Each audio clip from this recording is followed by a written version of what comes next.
There we go. We're doing the recording. And so today is Ashlesha. It's the snaky one, the Kundalini one, the poisonous, toxic nakshatra. And this is a good nakshatra for me to teach. My Saturn is in Ashlesha. And so this whole period, the last, I don't know how long it's been now, 10 years almost, has all been my Ashlesha period. My whole period of teaching has been Ashlesha. It was kind of at the beginning of Ashlesha period where my teacher sort of said, you have to teach. And I said, no, I'm a dumb person. I can't teach anything. And he said, no, actually, you know something. And so, anyways, that took a while, but well, here I am. The fact that you know nothing means that you know something, right? Maybe, yeah, I don't know. Just winging it, just trying to share what I do have, and hopefully it's something that you guys don't have, so you can do something with it. And really, that's a lot of what this big research project is. It's a foundation that I really hope other people can do a lot more with it, in a sense. And in a way, well, Ashlesha is in Cancer, and so that's really what Ashlesha and Cancer are all about, that foundation, kind of laying the foundation. Has a little bit to do with sort of the roots as well. What's just under the ground is sort of Cancer. And so then you get the snakes, of course, they're all just underground. Snakes are quite interesting creatures. They can't hear anything. They're deaf animals. And so I think that has also relates with me because I'm a deaf animal as well. And so I think the Saturn Ashlesha has kind of influenced some of that. At least you need multiple kind of combinations in a chart to actually give something, but that's a part of it. It's funny, snakes are we know of them as being sort of poisonous and toxic and things like this, but they have that forked tongue, which sort of means a lot of what they say can have more than one meaning. And it's funny, I do that a lot too. I say a lot of things that have sort of multiple meanings. Even when I say it, I sort of know that when I'm saying it. So there's that trickiness with words a little bit. Ashlesha, here, let me open the Ashlesha so we can all look at this together. Oh, not that one. There we go, there's Ashlesha.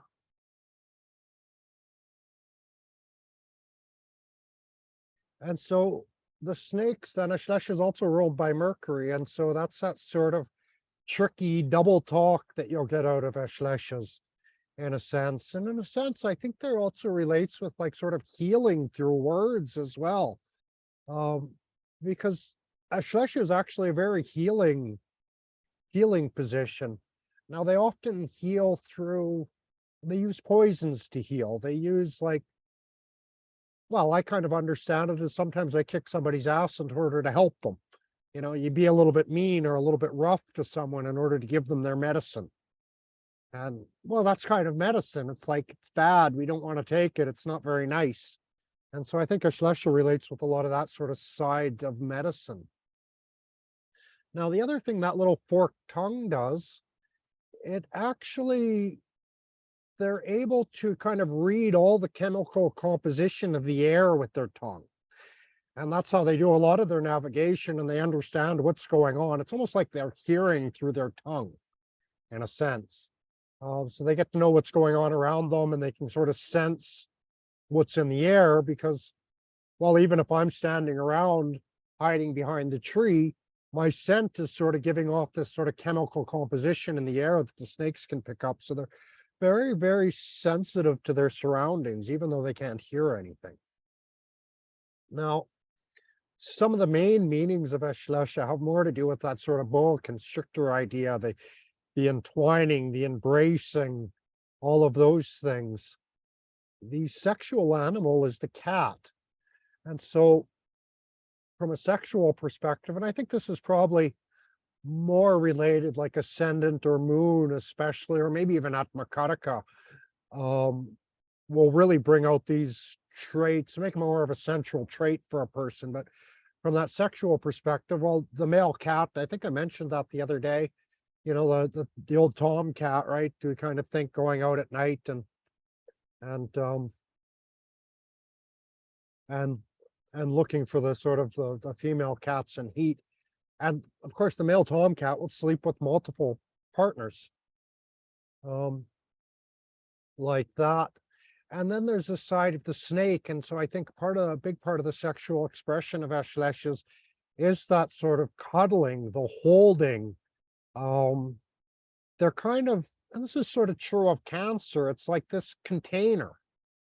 And so Ashleshas kind of offer that sort of container, and they'll sort of hold and embrace and cling as well. So it can be quite a maybe attachment in sort of that negative sense of attachment, really clinging and holding on to things quite strongly.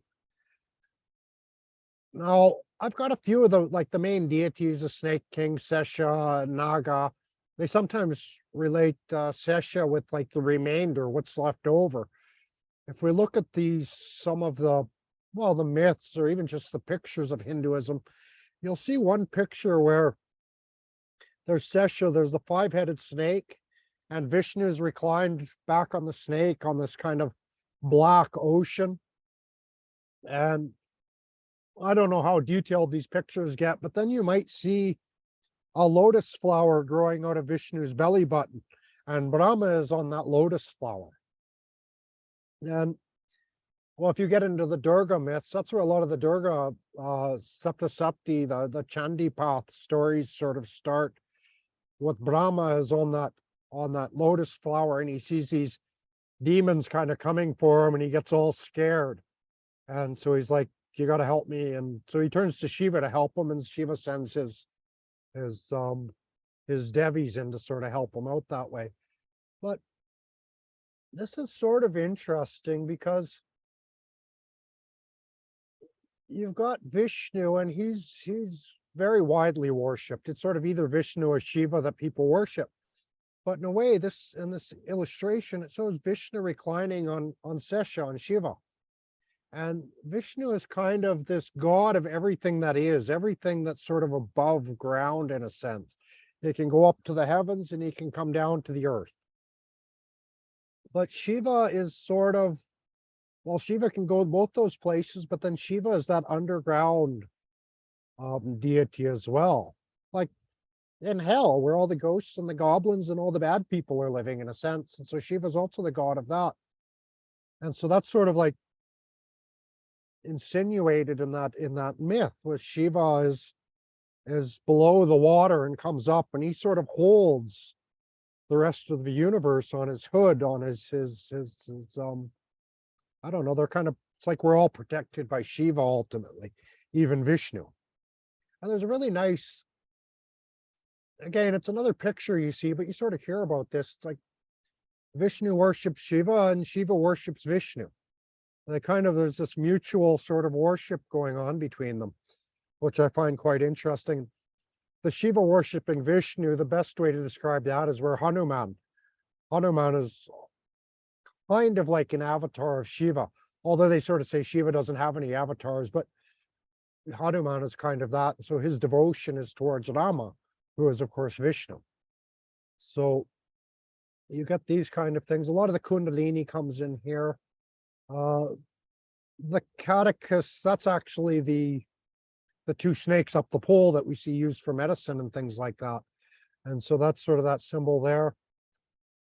If we compare that, like it's also, we use that same symbol for Kundalini in a sense, the two snakes kind of coiled up the central channel. And so that also gets related. And that's kind of, you see that sort of in some of the myths of Hermes. We'll talk about that down below. And then the staff of Asclepius. I got my Greek, my Greek and Latin is horrible. I really can't pronounce any of that stuff. I've spent my whole life reading it. I never had a teacher up there like actually saying these names and these words to me. So, and I'm definitely not the good teacher to learn that from. So, so you get this. I've got some secondary gods listed here. Like, of course, the Hydra. If we consider the Western perspective, the Hydra it's one of those demons that Hercules defeated. But then the Hydra is also a star constellation, and that's of course this star constellation. Uh, the joints, the nails, the ears, and I think this is even sort of like not even just the ears, but the ear wax and in the joints, I think it's some of the fluid that we get in the joints is what's represented in this, and the nails. And it's kind of, if you look into Ayurveda, things like our nails and our hair and that earwax, these are all waste products. And Ashlesha has a lot to do with waste products and garbage heaps and all those sort of places where humans don't like to go. And those are the places the snakes like the most. And in a sense, you sort of hear as well that, well, if you want to sort of convene with the spirits, you have to go to these places where humans don't normally go. And the spirits like to gather in those places the most. And so even like trash heaps and things like this, of course, is all garbage piles are full of ghosts and these sort of things, because these are all things people have used them and just sort of thrown them away. And so from a very energetic perspective, all of this is like, it's all like, wait, I'm not actually sharing my screen with you, am I?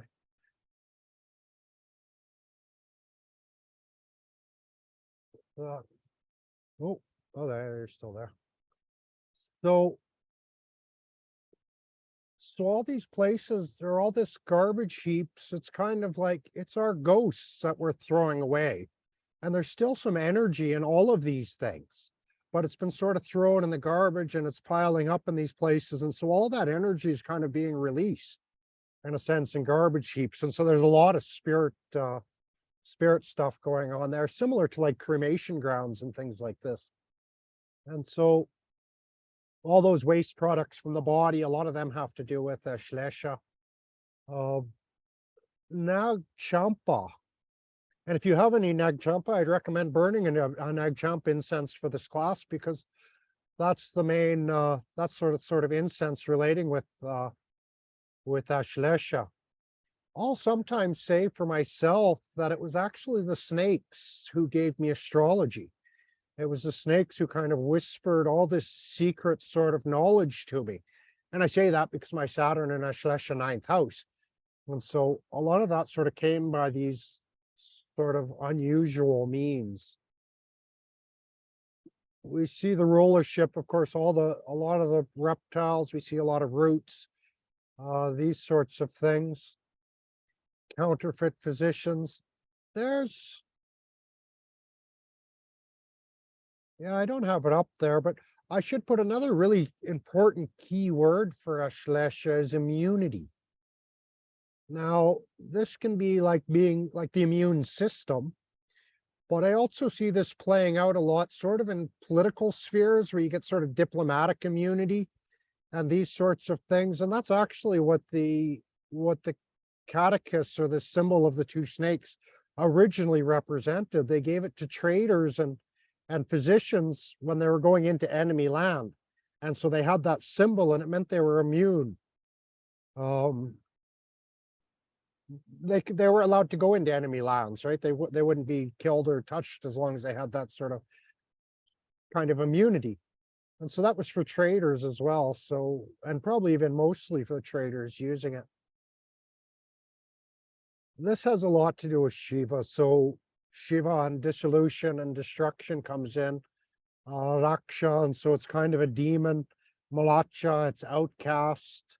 All of these things. But despite all those sort of harsh enemies, and it's like hard, sharp, dreadful, it's a really kind of brutal nakshatra.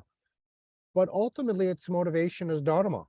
It's trying to trying to do what's right and trying to follow, it just wants to follow its path. And well, a lot of snakes are like that. I don't know if this is true or not. I don't have a lot of experience with snakes, but most of the snakes I've run into, sorry, my laptop's doing funny stuff. We'll see what happens with this. Wow, that's not nice. And so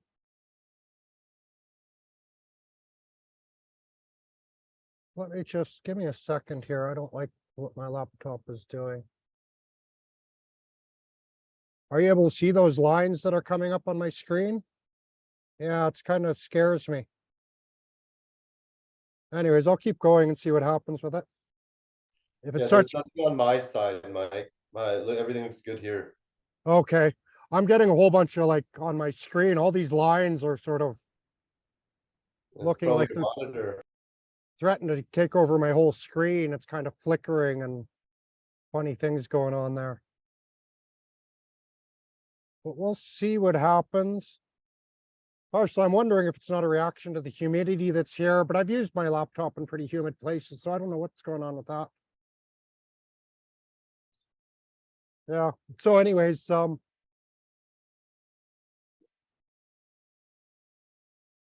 I mentioned the place like where debris collects, garbage heaps, things like that. Very cough. Oh, I was saying about the snakes. Most of the snakes I've run into, they're very gentle, actually. They're very non-aggressive. And so that's that sense of dharma. They just want to follow their path. They just want to, and I think snakes are quite connected to the energy in the earth. You can sort of say the ley lines and all of that sort of thing. And so they just want to go about their way and not be disturbed. And so that sort of stuff. Uh, Blackish red is the color, sort of that deep, dark red uh, is related with the color. I'll just skip through a lot of this because we've been through that for so many different things. This tomcat, very loud, frequent, indiscriminate about their partners. Interesting thing, the cat has this barbed penis. Um, and so it kind of gets in there, and I think they do get stuck a little bit like dogs that way. And all that spraying that the tomcats do to mark their territory and very territorial and all of that kind of thing. Now here we get the ironwood and the Nag Champa, and this is one of the interesting things I found about this was the density of the ironwood. And it says here that, what was it? Yeah, 1 cubic foot of this ironwood weighs 72 pounds. Can you imagine that? A block of wood that's just, just this big, weighing like you can almost hardly lift that darn thing. And so it's very hard sort of wood. And it gets these root systems very interesting as well, because as the tree gets old, then it sends out these sort of special roots. The new tree will sort of grow from the old root system. And so you get these root systems that can be just incredibly old, like really ancient root systems come into this. And so I think, well, snakes sort of represent a lot of that ancient, really old power. Like that. Gandamul Nakshatra, this is the first Gandamul Nakshatra we've come to. And Gandamul Nakshatras, they come at the end of water signs and the beginning of fire signs. It's that transition from water to fire, which is quite a harsh transition compared to most of the elemental transitions in the chart. And so usually if there's planets, especially if they're in the last two padas of Ashlesha or the first two padas of the next nakshatra, then it's really usually they cause some kind of trouble in your life. And a lot of times that's through the family lineage. You might have people that have troubles with their fathers or their mothers or different things like this. I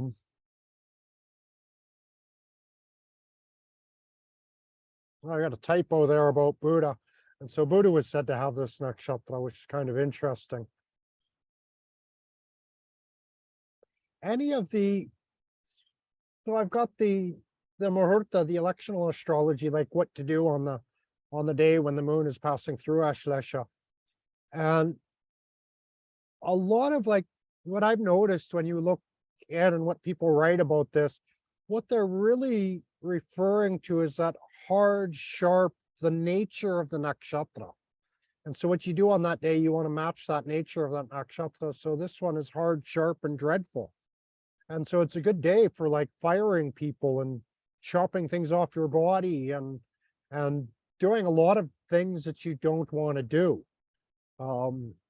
especially like even taking things to the dump or throwing things away or getting rid of things, destroying things, all of this. One of the one of the gods, it was up above, I didn't mention him, but he's very important for Ashlesha, is Balarama. And I really like Balarama and well, Saturn in my case, so Saturn generally, he'll have something to do with what your work. And so wherever Saturn's placed, your work is going to relate with those things somehow. And this is quite interesting because for all through my 20s, just about all through my 20s anyways, I was doing trenching. I was digging ditches, which is what Balarama does. He's the trencher. He has a plow and he digs trenches and he drains water away and all of that sort of thing. And I sometimes say, like, even because I was laying pipe, I'd dig the trench and we'd put a pipe in. And so another 100 years from now or 200 years from now, all those pipes are just going to be homes for the snakes. And so in a way, my work was very supportive of the snake, the underground civilizations, and sort of giving them a home in the future. And so maybe that's why they blessed me with this great knowledge. You can see some of the themes here, though, like snakes, of course, they're very cold-blooded, very, very harsh. And so you get some of that with the Ashlesha. I think Saturn and Ashlesha can be even more harsh, you could say, because Saturn's also quite harsh. But something like Moon and Ashlesha, what you're going to find is these people come from a culture of kind of backbiting and manipulation and all of this sort of stuff, deception, and so this is what makes sort of Ashlesha Moon people especially a little bit difficult to deal with because they are so sort of tricky and they can sort of change shape as well to a certain degree and blend in. And they're very much about that sort of a lot of psychology all through Cancer. I think there's a lot of psychological themes in all the water or all the water signs, I guess. And so you get these sorts of things come out in it. I think some of these, especially now, you see it, the body modifications, and some of these people really, they're sort of like, they get the cut in the tongue to give themselves a forked tongue, and they get usually some pretty funky tattoos and piercings and all of that stuff. I think also relates with Ashlesha. Of course, anyone that's going around saying like they think they're a reptile or they think they're a snake or all of those things, they're going to have some kind of Ashlesha related with them. We talk about the sense of the poisons or the toxins. I think further down, I'm not sure if I did that first session, but I think further down I wrote a little bit about, because snakes, there's about 3 different kinds of venom that the snakes will inject as well. But I think this also represents a lot of, well, we said trash heaps, but I think Ashlesha is also like sewage and sort of represents that sort of side of it, the sewer, that underground. But a lot of chemicals, like the oil business, I think that relates somewhat with Ashlesha because all that's coming up from underground. The snakes and Ashlesha, anything dealing with underground, often deals somewhat with like the wealth that's underground. All that wealth, all those diamonds and oil and everything that we've stored underground, the snakes sort of protect that. There's a really, through Balarama, there's a really sort of blue collar feel as well to the Ashleshas. Very sensitive to any sort of vibration or anything like that. And then we get into that Mercury side. And this sort of relates with the manipulative side of Ashlesha. And that's that sort of like the rhetoric, the ability to use rhetoric, the kind of forked tongue, being very cunning and deceptive in the way they speak. These sorts of things, very, well, not even just in speaking, but I think, and it was another student I had not long ago that really pointed this out. He was really into MMA, fighting, mixed martial arts stuff. And so all that grappling, you'll see a lot of fighters with Ashlesha as well. Grapplers, wrestlers, people that are kind of rolling around embracing each other really. And of course, well, some people like to tease the MMA guys for that in a sense. Um, so like this, got a lot to do, I think, also with like step parentage, step brothers, step siblings. All of that can sort of come out with Ashlesha as well. I noticed also when I was doing some research on this, coinage and currency, and he seemed to relate with the money aspect of things to a certain degree as well. Now, there's a lot, of course, to do in this with Kundalini energy and the nags and the snakes. And I'll let you sort of read that on their own, Kundalini Shakti and that Shakti energy, the rising of the Kundalini, sort of the rising of the snake. There were so many yoga gurus had Ashlesha placements, yoga gurus, fighting gurus, these sort of physical gurus in a sense. And you could say in a way, like even a yogi, their ability to sort of like body contortions and things, contort the body, all of that will kind of come in, like the way a snake can sort of just wind around himself. And oh yeah, I've got a whole list of the people here that had some: Baba Ramdev, Vorobino, Steven Seagal, fighter Edward Smith Osborne, another fighter Muhammad Ali, Patabi Jose, Shiv Code. He's just a normal dude, but like big time yogi. One of those guys you'd never know he was a yogi. Pranal Baba is also a really, really nice Baba. A young man, but still really good Baba. Jordan Peterson has this. Jordan Peterson is an interesting case, and maybe I'll probably have his chart below somewhere, but he's this big guru, but he was also like a major addicted to, was it anti-anxiety medication or something? I can't remember what his addiction was. Yeah, exactly. And I think there's some painkillers too at some point. But yeah, Yeah, it's a mix between those two. yeah, and he had a major, major struggle with that. I think he actually ended up going to Russia for detox for that, which is kind of interesting. It's like massive drug problem in the USA, but maybe none of their systems are working very good. And so you get other guys, Robert Bustani. He's more of a yoga therapist, but he was a what do you call it? Physics. I think he did a PhD in physics, and then he got into yoga, and then into the yoga therapy stuff. Michael D is also a kind of consciousness community guy in Toronto. I'll go stay with him soon as well. Of course, I had to put my name in there just to sort of bolster myself up and tell everybody I'm important. Um, Got to remind people of that once in a while. Isn't that what astrology is for, though? To remind ourselves that we're important, like at the bottom line of it all? Well, I think it is. Yeah, that is a big part of it. Is yeah, to remind us that we're all special. Um, Mama wasn't lying to you. And so yeah, we get like Eckhart Tolle has some of this, and Krishnamacharya and Osho, Morai Ushabai, one of the martial arts. He was the big guru. Bipin Bahari, a big astrology guru. Gandhi, Alice Bailey, like really, really a lot of big gurus had these sort of placements. Um, so we look a little bit at the catechus. And Nice. yeah, to maybe add on, just to talk maybe a bit more about Jordan Peterson. Well, one, he's Canadian. I know a lot about him. He's been one of my gurus that I followed. And but one of the big things he talks about as well is like the feminist movement and like the different, like the men and women kind of differences, and he studies that.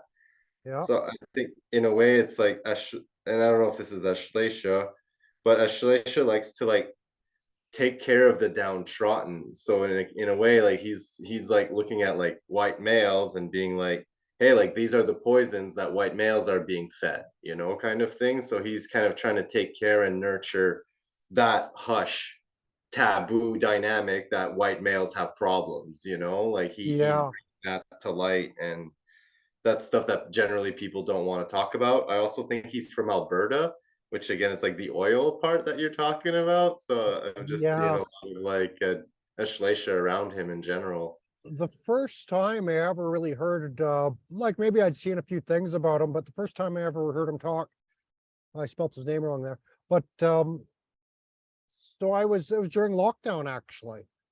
And so while I was dealing with a little bit of um anyways, I was being accused of being a misogynist and a Trump supporter and everything because I read RT News, and so someone just looked at that and they spread that around. They told everyone I could how toxic I was. And You again, you that, believe in freedom over control as well, which I think that's the whole like Trump versus the Democrats is freedom versus control at the end of the day. yeah. Um, but it's also like, anyways, it's completely unhinged because they see one thing and they just like all of a sudden it's like that. You watch RT, oh, you must support Trump, you must be toxic man, you must be a misogynist. And so I was kind of dealing with all of that, which is because I left Canada last time when I went to India. And so then I pulled up one of Peterson's talks on toxic masculinity. And he was talking about some of his oil worker friends in Alberta. And of course, like I'd lived in Edmonton for years. I was born in Calgary, but left very quickly. And so he's talking about these friends of his. And anyways, it's in the end, his friend killed himself, and Jordan Peterson's there crying as he's giving this lecture, obviously very close to his friend. And it was beautiful. Uh, but I think, yeah, you're right. It's well, again, it's that toxic masculinity and toxic femininity is sort of where what he's addressing a lot in his talks. And almost in a sense, he really talks about it as like the poisons in society as well, on a broader sort of perspective. Now, where is he? Okay, so he's got Rahu in Ashlesha actually here. You can see his chart. Oh, what the heck happened? Oh, no, you can't.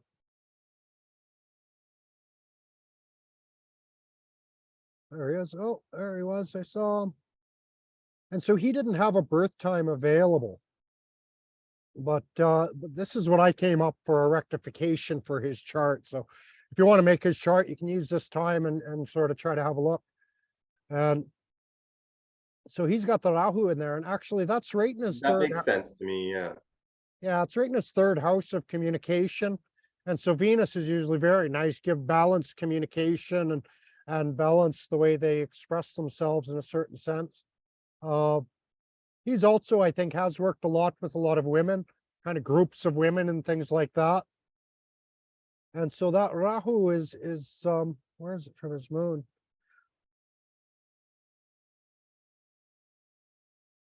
Virgo, fifth Yeah. house. Yeah, I'm just kind of looking Vimshatari Dasha on a few other things to see how they line up. But yeah, so the Rahu, I think, well, you can really almost see the Rahu in Jordan Peterson now as being the 11th from the moon, making a lot of money, and he sort of wants people to know it. And he wants to get a little bit ahead from that. Started wearing very fancy suits and all of that thing. And he's talked about that even in a strange way. I'm not sure if I fully agree with him, but he sort of says that you know, he dresses to match his place in society, and he almost makes it sound like it's sort of a responsibility that he has to kind of dress like a rich person in a sense. And so I'm not sure if I fully agree with that. I would just be like, hey, I like wearing nice suits, leave me alone, none of your business. Um, but he sort of went into that. I wonder what I got written here. Oh, that was Caravaggio. So Caravaggio also has some of this. I wrote the Saint Matthew with the angel. Well, again, a lot of that emotional impact, and that's Jordan Peterson, very strong emotional impact with what he does. Uh, really mixed sort of. I think sometimes he gives mixed signals in a sense, and that's why he is misunderstood. That's one of the things Rahu in the third house does. It's a little bit, they seem to be saying two things at once in a sense. And so people that don't like him can really hammer him for his stuff, and they kind of have a point. And the people that really like him, of course, they can read it in a different way. And so he's dealt with a lot of that sort of thing. We go into his chart a little bit more. Like if you look at the Vimshotati dash on the sides, he's just coming to the end of his Saturn period. And we see Mercury coming. And so his Saturn, he kind of moved away from his career, kind of moved into retirement, ninth house type stuff, started dealing more with philosophy, similar to me with my Saturn in ninth house. Of course, his is in its own sign. But he's kind of moved away from all of that. And I think when Mercury comes, if we look especially from his, oh, I can't turn that. But if we look from his moon chart, Mercury rules the 10th from the moon, then is coming into the 9th. And I think that's going to be dealing with a lot more students. And I think he's got some kind of university is going to open up soon. And so that'll come through the Mercury period. And it should be a very nice period for him because a lot of that seriousness, a lot of that really hard focus of his Saturn period is coming to an end. A lot of that hard work and dedication. And so he'll be able to sort of have a little bit more fun in Mercury period, I think. So that'll kind of lighten his load to a certain, he'll be dealing with a lot more students and a lot more youth kind of people. And that Mercury's in Rohini. And so Rohini is quite fresh, you could say, when it comes to, well, Mercury's there. And so it comes to the students, really fresh sort of students and really fresh sort of kids he'll be dealing with.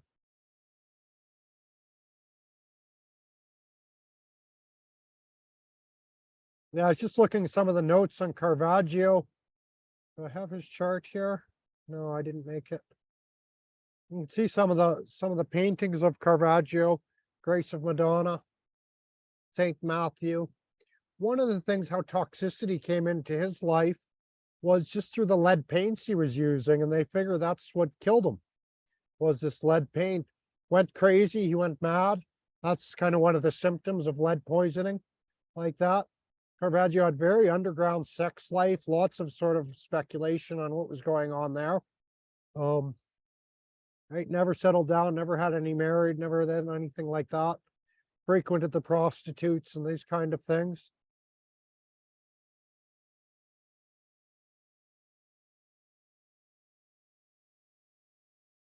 God, Caravaggio looks like a very interesting character. Got killed because he put and had a bounty on his head. He killed some mafia pimp and castrated him. And so to me, it would suggest that he probably ended up falling in love with one of the prostitutes and decided to get rid of this pimp. But who really knows what happened there? Even that travel that Caravaggio did at the end, looking for protection of a powerful patron, that sort of, all that sort of stuff goes on with this position.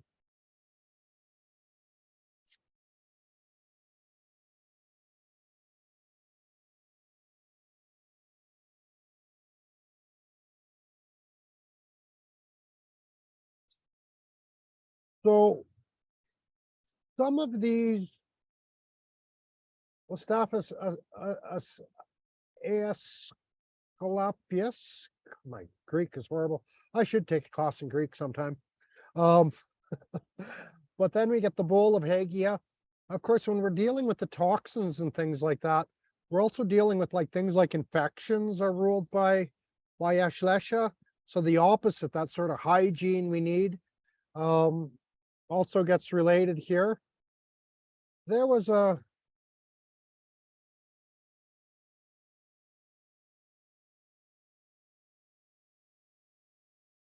somewhere in here, I've got one of the doctors who really started to bring hygiene out for medicine and surgical procedures. They also had some Ashlesha placements. Now, when you get into some of the snakes, I'm pretty sure Sesha, of course, is Ashlesha. But some of these, oh, here's that picture of Vishnu I was talking about. You get Brahma coming out of the lotus flower. They usually say a 5-headed snake, but they gave a multi-headed snake for him here, and kind of reclining on the waters of Shiva. Now, when we look at some of these key snakes in the mythology, what we sort of find is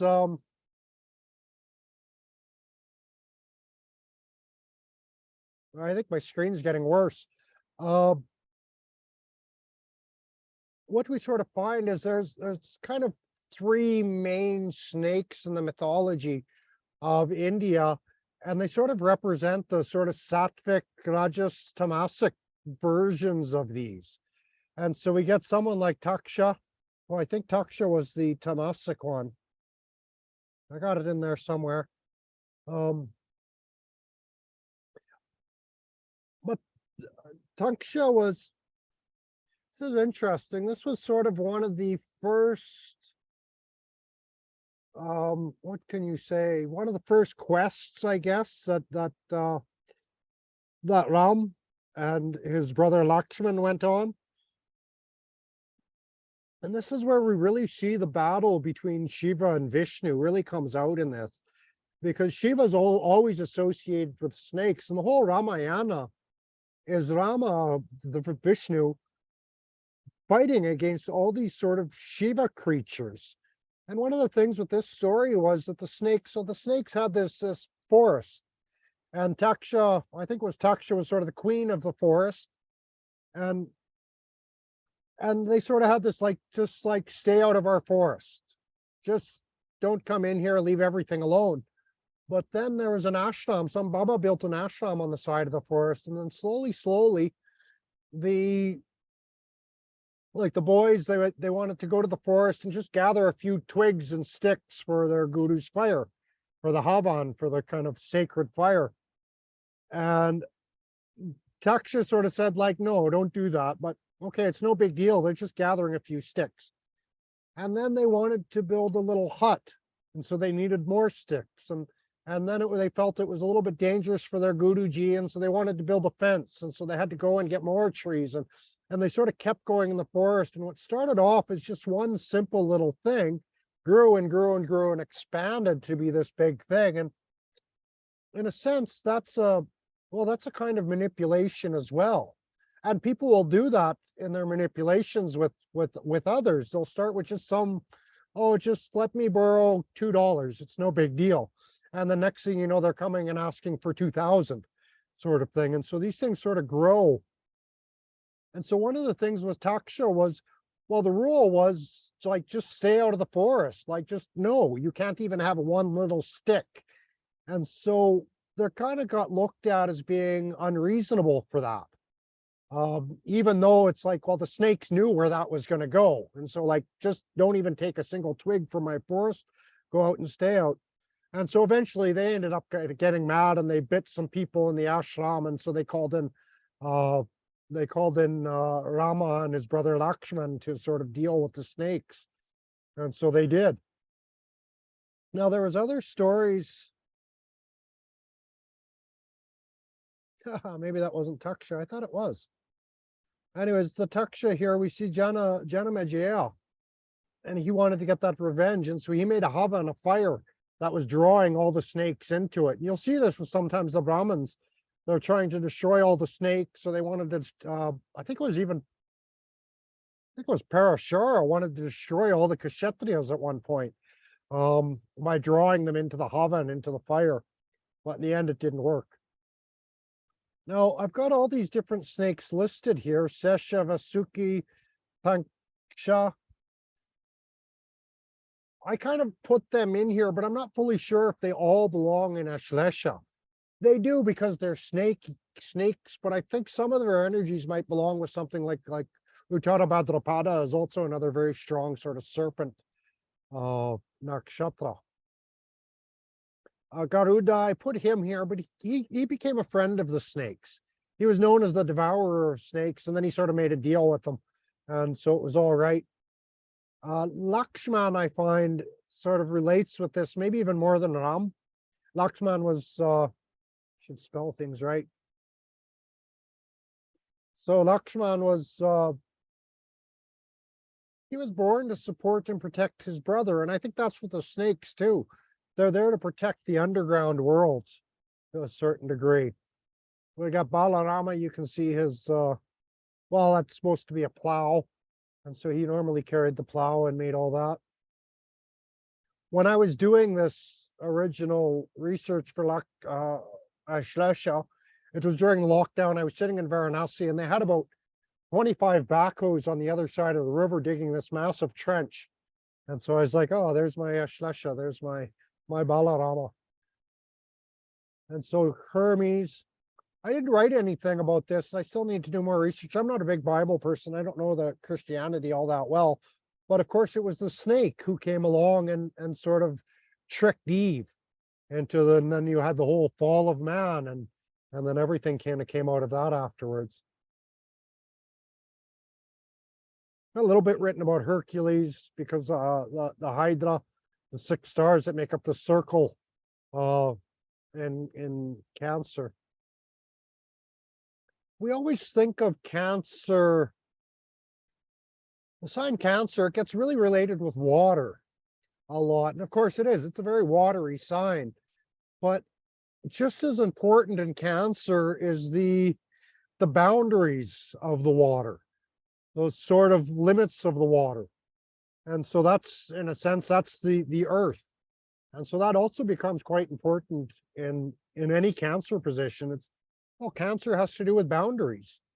And so we get like that. Liver problems, of course, liver is supposed to clean out a lot of the toxicity. STDs, we see a lot of people with them, with this position. Trying to look for a problem I have because of my Saturn, but maybe for me it's just kind of a lot of peat in my blood, a lot of heat in my blood. Maybe when I get older, I'll get some of these osteo bone problems, things like that.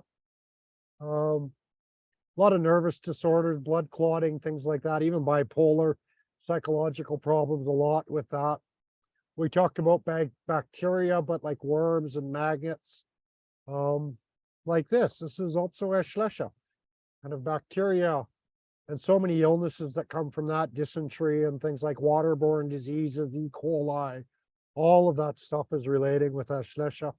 I did put the snake venoms in here. And so you can kind of look at those yourself a little bit. That immunity again becomes very important. Hearing loss, I wrote quite a bit like that. There was, oh yeah, the good and evil in the brain.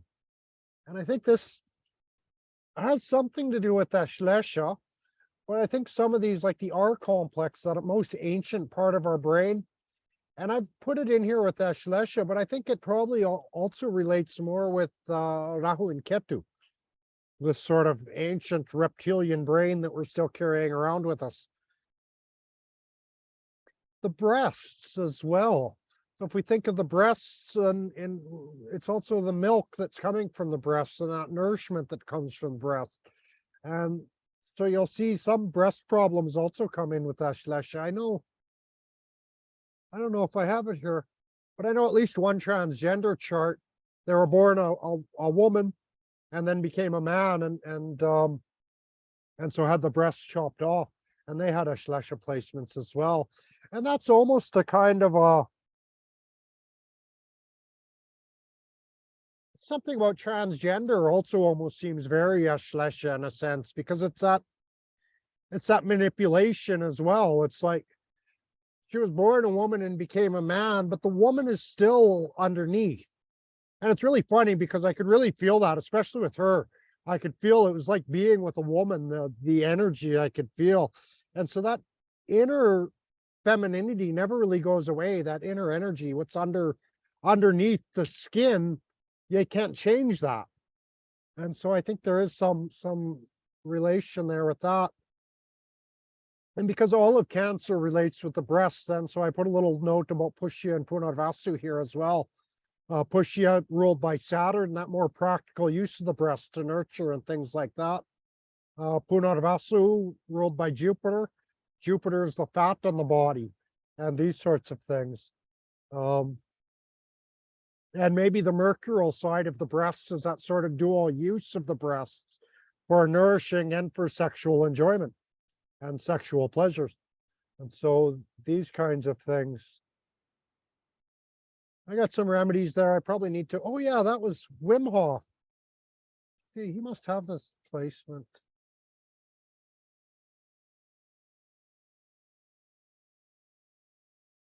No, apparently he has no Ashlesha placements unless, sorry, I'm just going to pull up Wim Hof's chart here.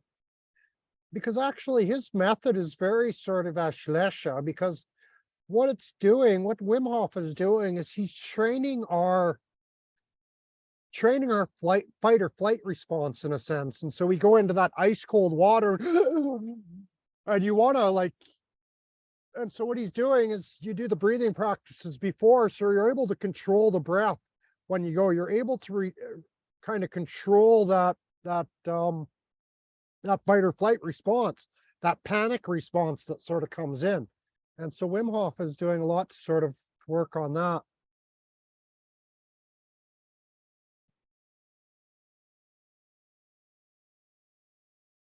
Oh, interesting. This is just showing Uranus in Ashlesha for him. I just want to check his time.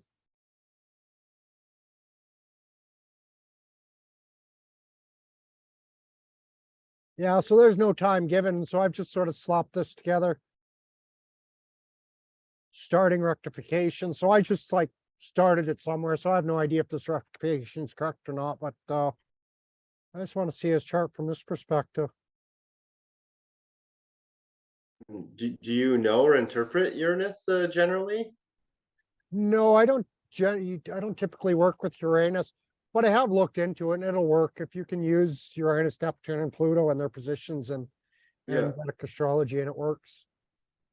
because yeah, I guess like and for to him to have Uranus in Ashlesha makes sense. Well, tell me why. Yeah, sure. Um, so Uranus is ruled by Aquarius energy, is ruled by it's kind of your way of thinking, the eclectic, kind of rebellious, kind of different from society energy. So it's the way he thinks is outside of that box. It's in a way Yeah, that's like he's thinking about what are the underlying tunnels of how things work.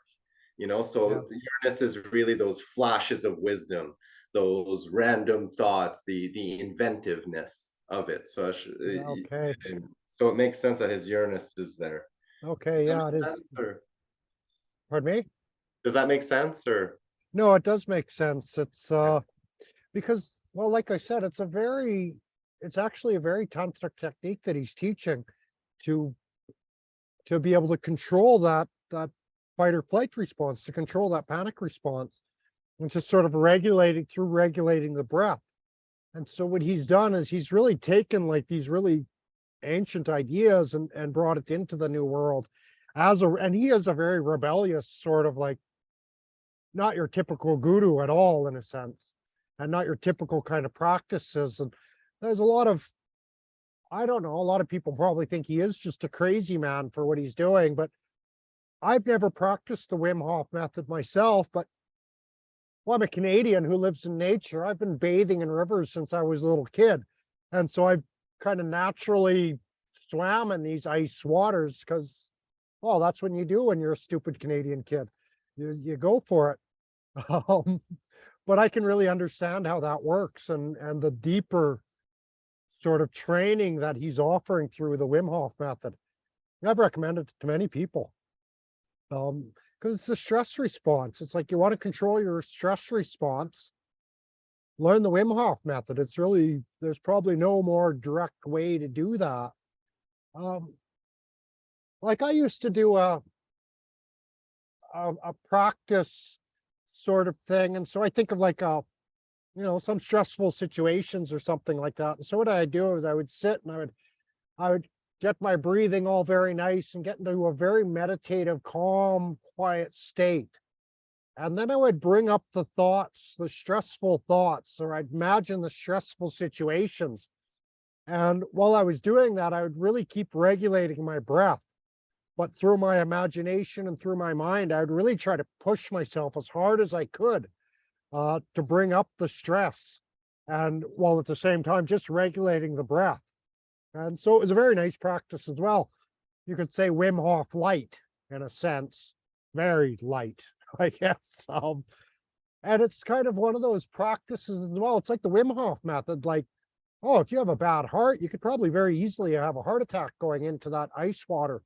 And it's the same thing, even with like bringing up these stressful thoughts, you could really almost make yourself crazy if you're not fully able to regulate the breath or these kind of things, if you're not able to control that response.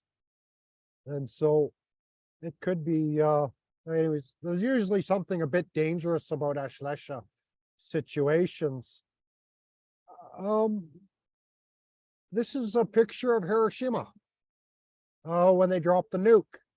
And so, well, I don't know, this perfect resting ground for snakes in a sense, but it just became a trash heap, a rubble sort of heap. Nobody could go into it. I talk here about all these criminal organizations, underground stuff like underground gambling dens, astrology, underground knowledge, occultism, black magic. All of this is undercover cops would be probably have Ashlesha placements.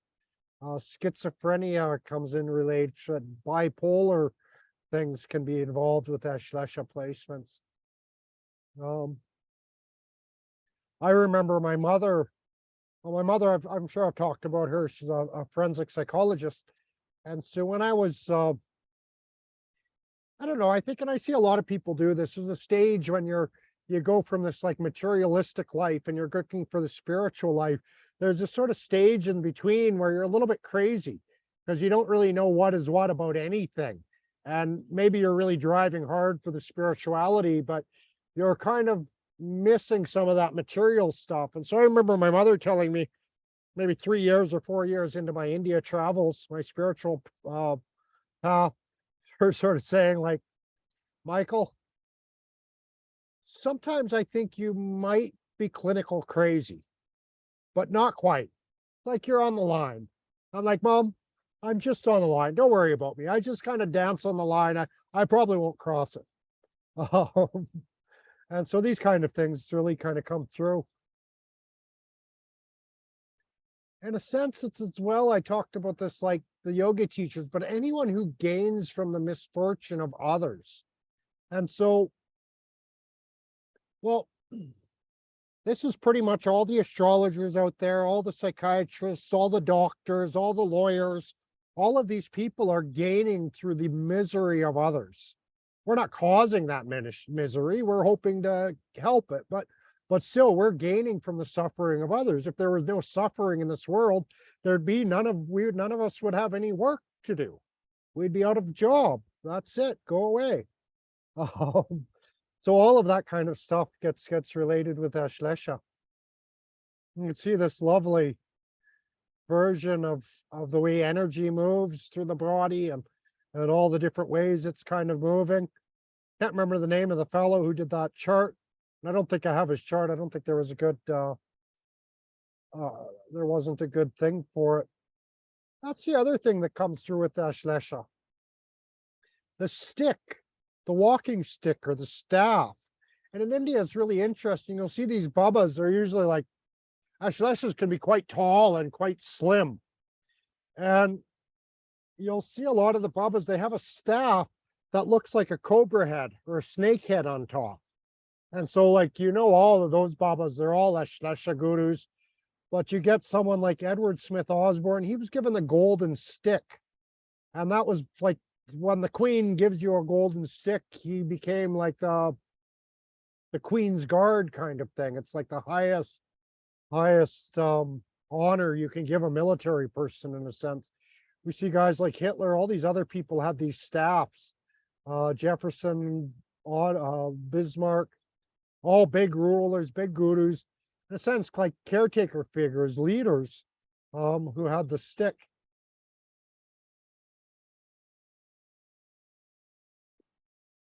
We'll find I made quite a few charts in here for the Ashlesha. Behaviorism. What's this guy's name? Piaget. Piaget and his behavior modification techniques and things like that. That all kind of falls under Ashlesha. You can see the detox and rehab. I've got a whole list of people that had that. Martin Sheen, Martha Stewart, Doc Holliday, Larry Nassar. Larry Nassar is an interesting one. He was, I'm pretty sure he was the coach for the women's gymnastics team. Gymnastics, again, a little bit related with Ashlesha, the body contortion. But then he was I don't know what exactly he did, but some kind of sexual assault or sexual abuse on these young girls that were coming to him. He was a physiotherapist, I think. And so again, even physiotherapists, chiropractors are dealing with a lot of, a different way to use the word manipulation, but the body manipulation, right? They crack you there and spin you there. And these are all kind of manipulations that relate with Ashlesha. I threw Maxine Waters' name in here, race baiting, which is also very sort of Ashlesha sort of thing to do. Jean Piaget's advice, learn to restrain your own power, hold it in, allow it to build and express itself freely. Very yoga, like very, very tantric in yoga and their gurus. Oh,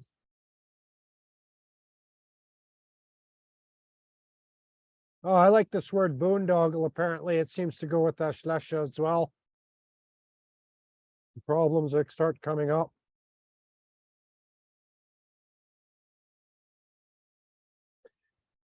So George Soros, I talked about his chart before in Pushya because he has Jupiter and Moon there, but we've got his chart here. He's also got Sun and Venus in Ashlesha. His Ruda Lagna is also in Ashlesha. So this is how we see him. Everybody thinks he's really this Ashlesha snaky sort of person, and he is actually. All of these planets are in his ninth house and with Jupiter, and so it's all has to do with his ideology. Very, very progressive ideology that half the world sort of rejects. I just read an article. Apparently, he's passing it all on to one of his sons now, and his son is even more progressive than George Soros was, and so we'll see what happens with the son leading the helm.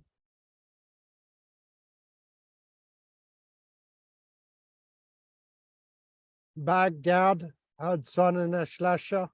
Andy Warhol, very Herbert Hoover. He was like the head of the CIA, I think, or FBI, or anyways, he was a spook in some form or other.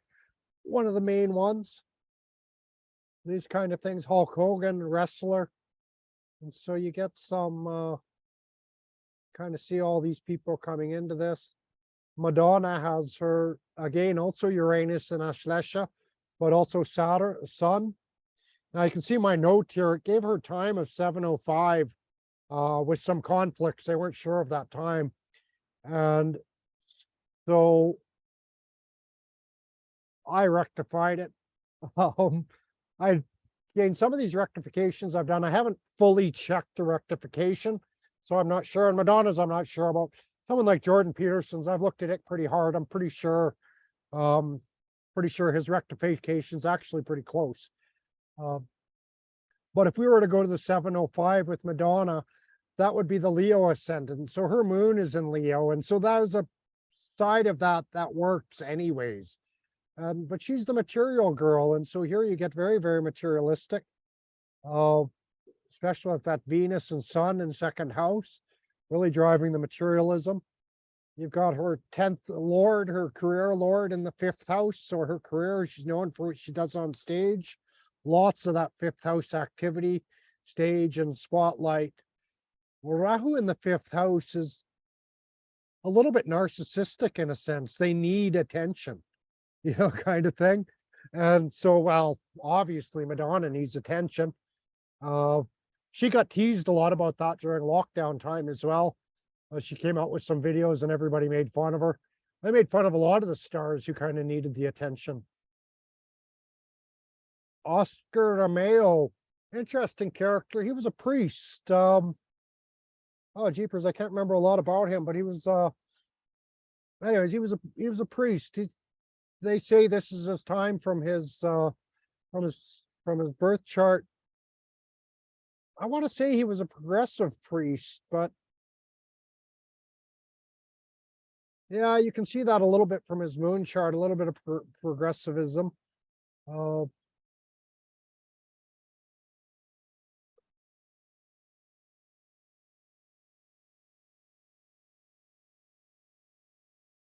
I don't know. I don't know if this time is correct. I'm just going to keep going on that because, well, if he's a priest, I would want to see the Jupiter and the ascendant maybe, or in the 10th house, something like that.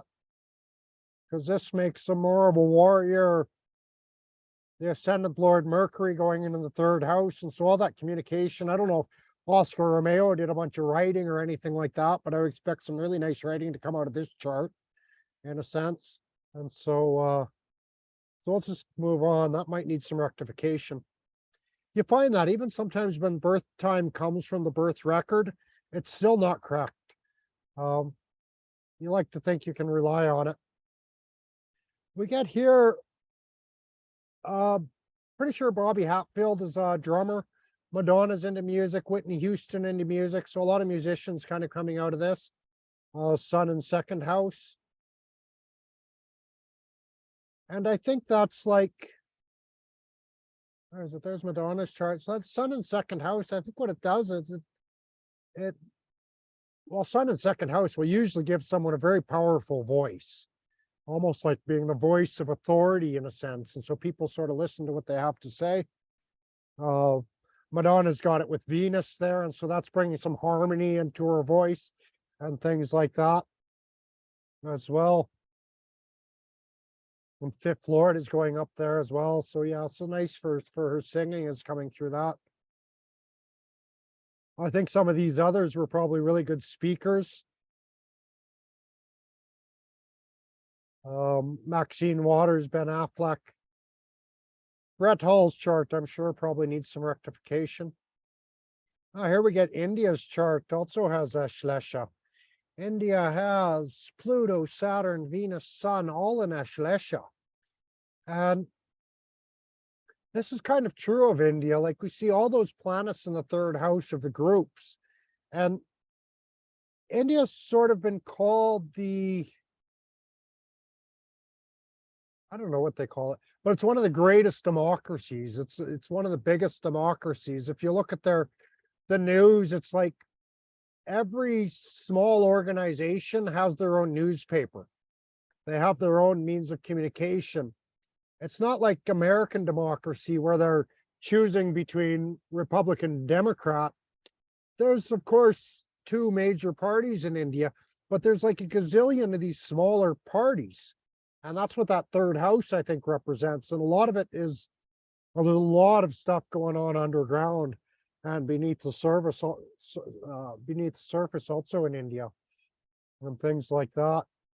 And does it make sense? And the third house, if I understand correctly as well, is about that short local communication rather than the international communication of like the 11th house or something like that.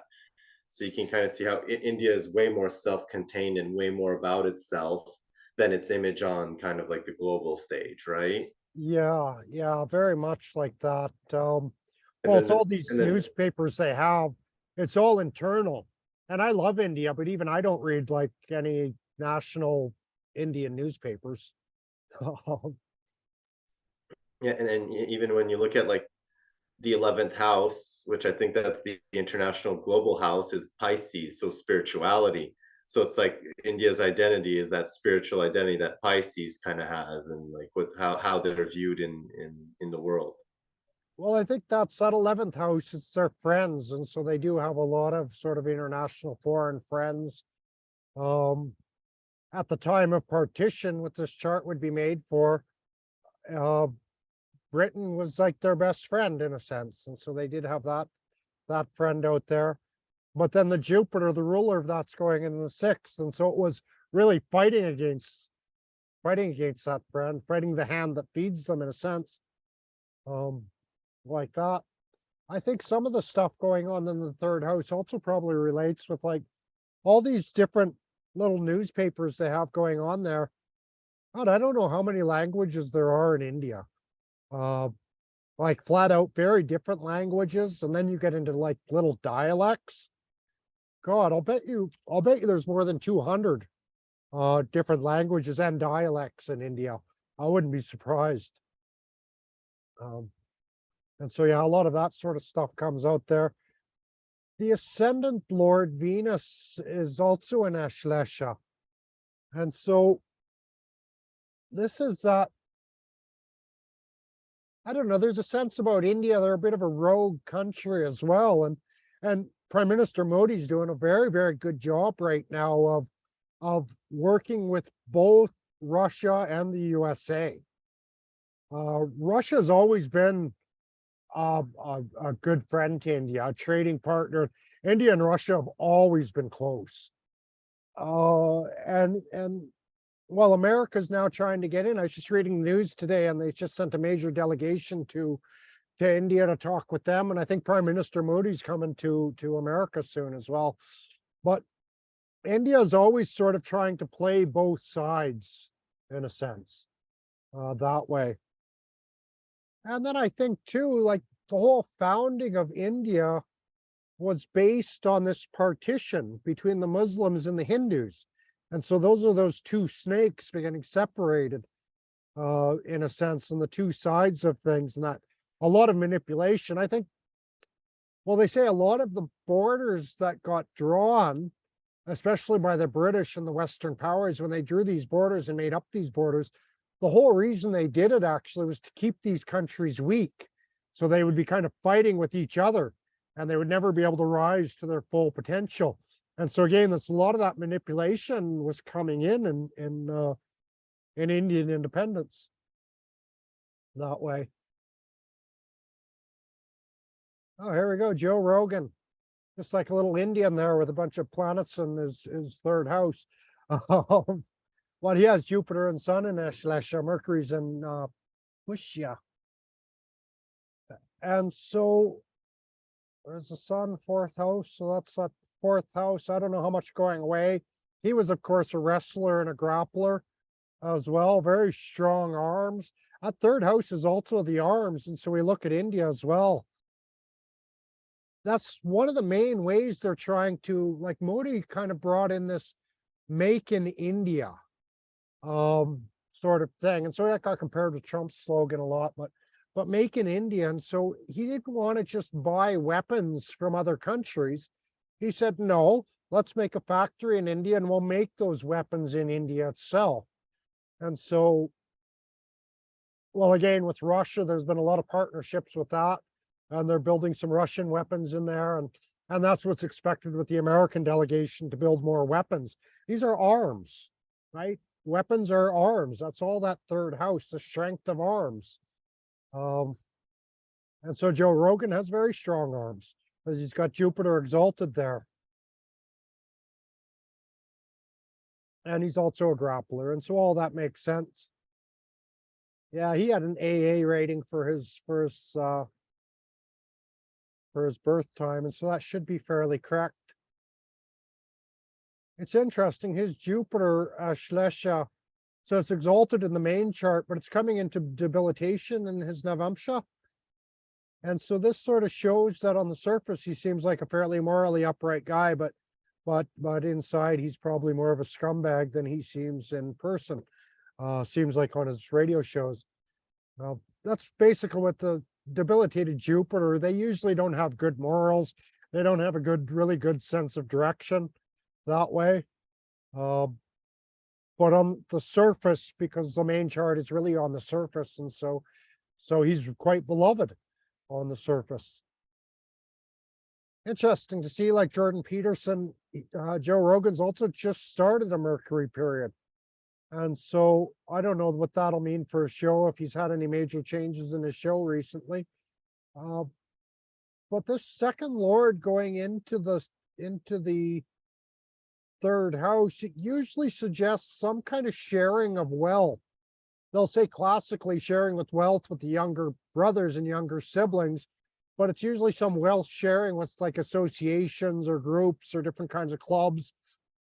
Or parties. We see sort of like the political party as a group. And so we see a lot of those political parties also sort of come through the third house. And so, I don't know, Joe Rogan's been making a lot of money. I don't know if he's making some sort of deal with anybody else that way. It's not hard to see the similarities between Joe Rogan and Reverend Jerry Falwell. Really, Joe Rogan is a little bit like a preacher. He's trying to give some direction on his show and expose the truth. And that's really what any good priest is trying to do also, is sort of expose the truth and let the truth come out. But then we get someone like Sheldon Anderson, Jean Piaget also have this. Neil Armstrong. Did I make his chart? No, I didn't. Neil Armstrong, some of these people that went to the moon the first time, I've got their charts. I don't think I have good birth times for any of them. But as far as I can tell, they do kind of look more like actors than astronauts. Um, can't make this stuff up, folks. Um, so yeah.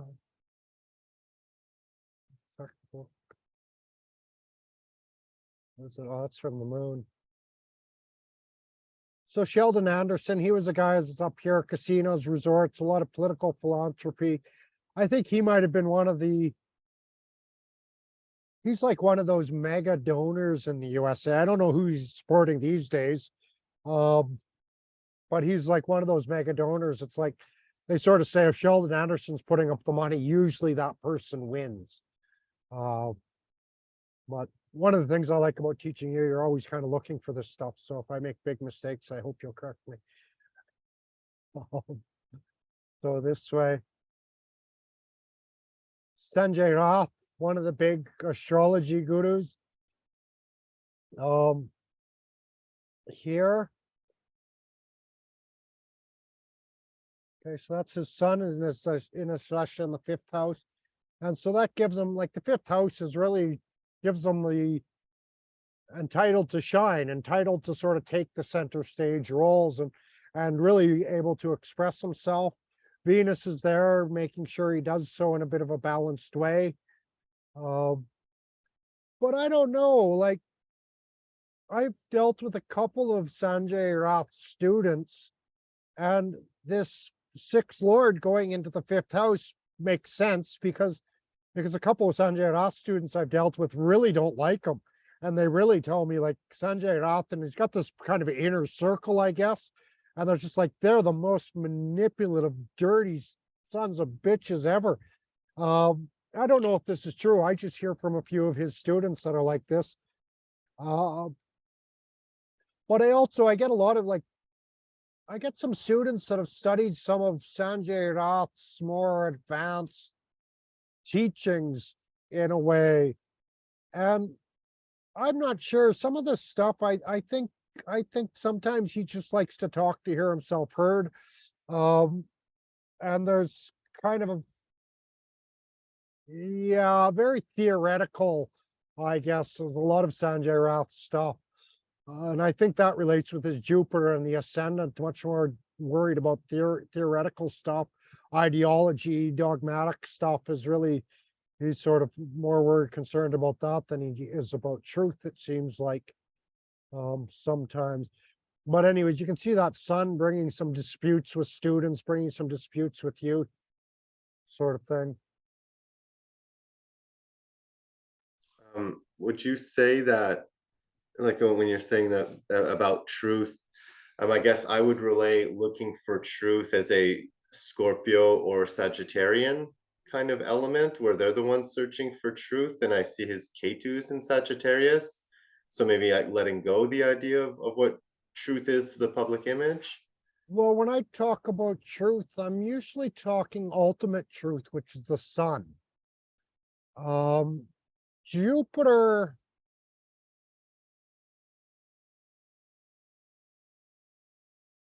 Jupiter maybe helps lead us to the truth.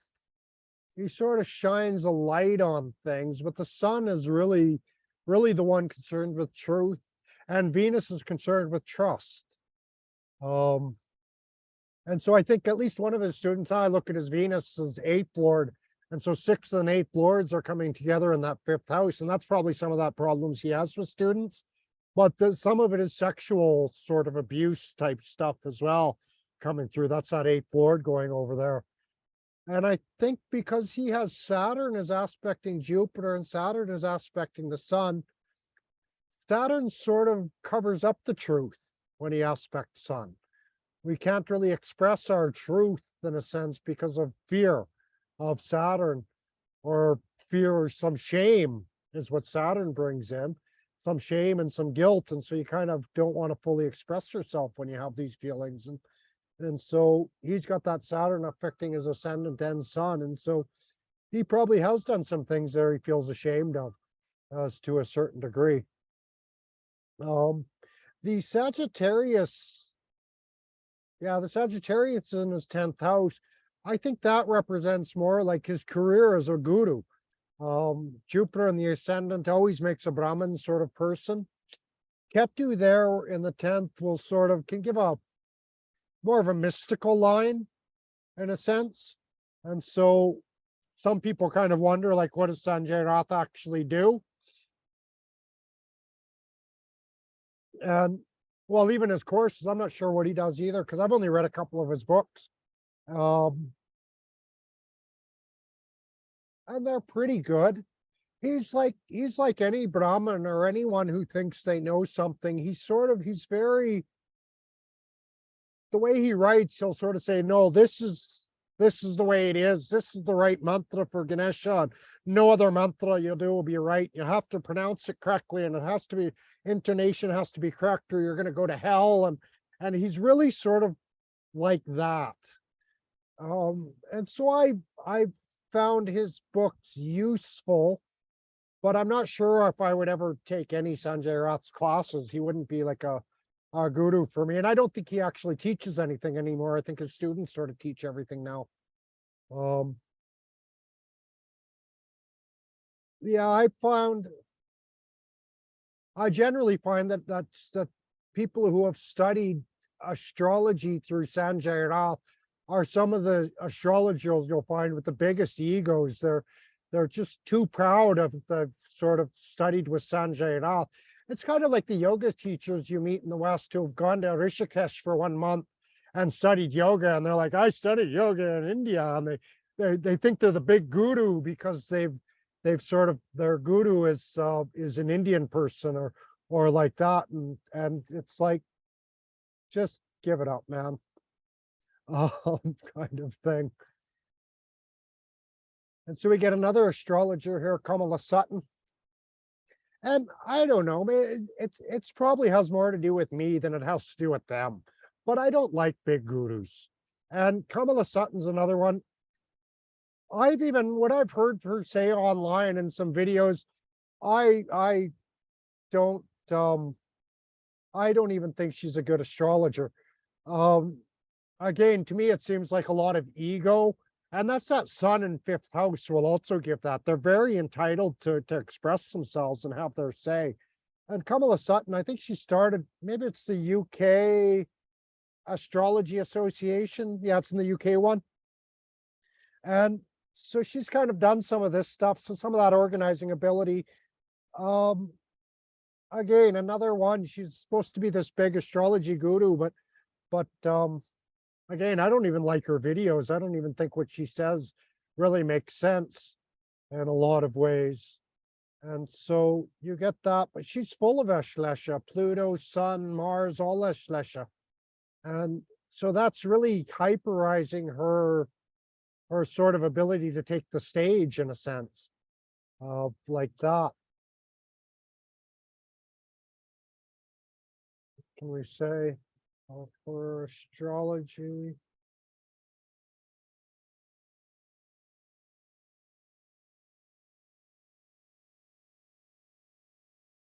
Yeah, if I'm looking for astrology in her chart, we'll usually look at 8th house, and so the moon can be comfortable with a lot of that stuff. Her moon is also, it's in the 4th pada of Chitra, and these are usually like witchy women somehow, all into that sort of dark occultism and black magic, witchcraft stuff. And I kind of get a sense that's how she sees astrology in a way, and that's one of the reasons I don't think she's a good astrologer. She sees it as a sort of dark arts in a sense. But then Well, go ahead. she is in Ashlesha, Sun and Mars as well, right? So just right there, it's that dark Naga kind of occult magic, right? That she kind of gives off, or Yeah, well, it's that also sort of plays into it. I don't know how dark the Sun and Mars are going to be in Ashlesha because, well, and it's what she does as an astrologer, maybe. And what Sanjay Rath also does is sort of tries to expose what's underground.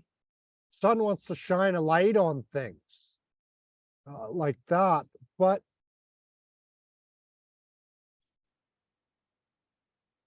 like she wants to shine astrology, because that's astrology is the dark thing. It's like she wants to bring it to the light, in her light, Yeah, she wants for to bring it others to see. in her way and in her sort of, Yeah, yeah. because the fifth house rules in intelligence as well, right? So she would be approaching it from an intelligent perspective rather than an intuitive perspective. Well, yeah, she would be, and that's what I was going to say about the Venus going in the fourth house. And so she's done some research in regards, but Venus isn't a great, just sort of like skimming type research Venus will do. The intelligence, well, Sun is usually makes in fifth, makes very intelligent. Mercury can be all right. Ketu is kind of hampering a lot of that because it doesn't sort of stick together any of that stuff, any of the stuff she's kind of pulling out of there. And then if we look from the moon, her emotional intelligence isn't very good because it's ruled by Saturn going in the 12th house from the moon. And so her emotional intelligence is really that witchy sort of witchcraft sort of side of things.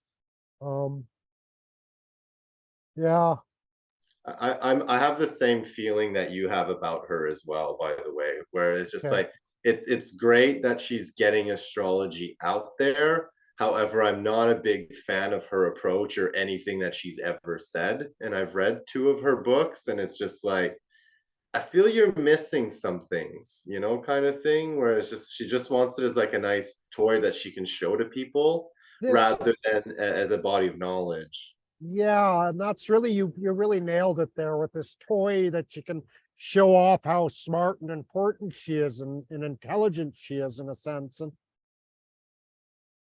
well, you see that with a lot of, And it's not that she isn't, right? That's always to remember. It's just it just comes off that way. Like we can't actually know in a way. yeah, exactly.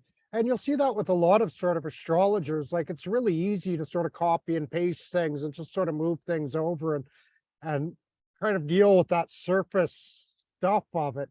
And and then they sort of puff up their chest and go, look how important I am. Um, like that. But when you look into it, it's like they haven't really done anything.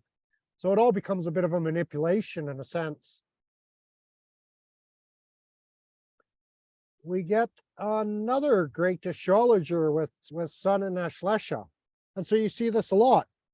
Now, it's interesting that we've got two of them with the Sun in Ashlesha fifth house, and now Bibi Raman has it in his sixth house. And so maybe it suggests that there's some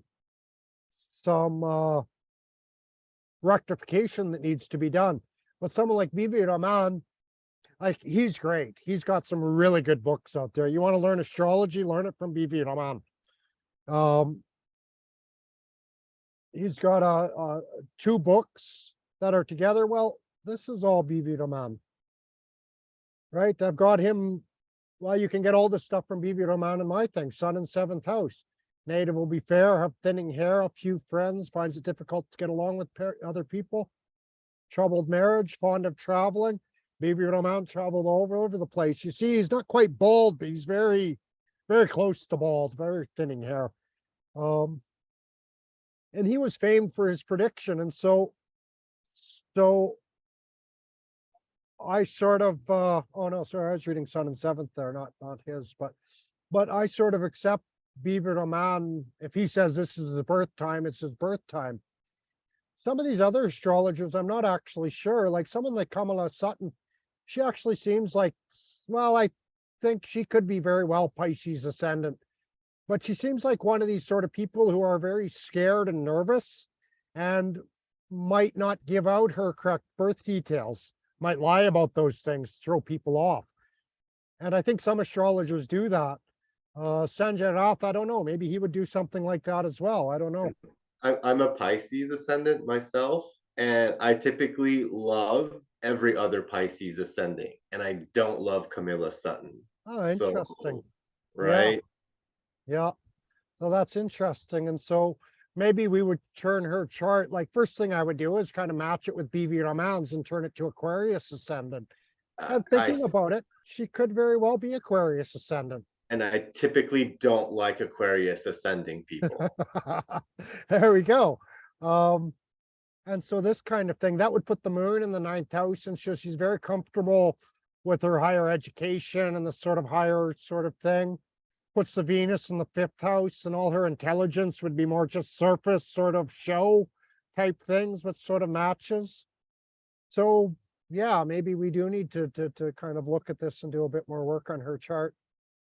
Um, so, and that would involve kind of going into her life and finding a big timeline of events and trying to match that to the dashas. So, so yeah, it's kind of interesting.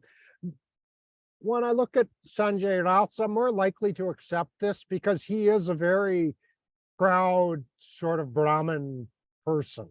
And so that Jupiter in the ascendant really sort of matches there.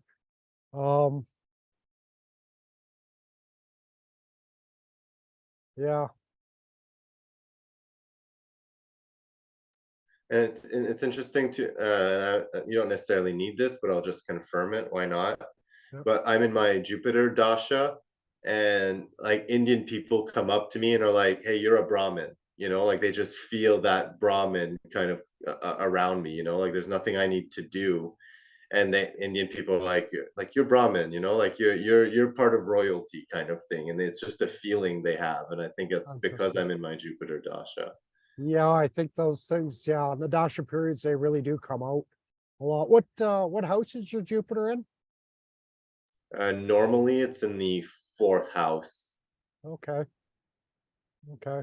So yeah, anyway, in so Ardra. okay, okay, so yeah, a bit of a wild man. Um Like my teacher, I like your teacher. Who's your teacher? some sleeping dog dude. Oh God, don't listen to sleeping dogs, man. Just let them sleep. Leave them alone. Sleeping dogs lie. Sleeping dogs lie. That's hilarious. That's a good one. Yeah. So yeah, there's BV Raman's chart. What is it? That's giving his son is going. And I don't really know much about his life too much, so I'll kind of we'll just go by that. Kind of run down all these astrologers enough already. Um, Barack Obama. I imagine this is his birth time from birth record, but I'm not sure. And so this is giving also the sun in Ashlesha in his seventh house. And so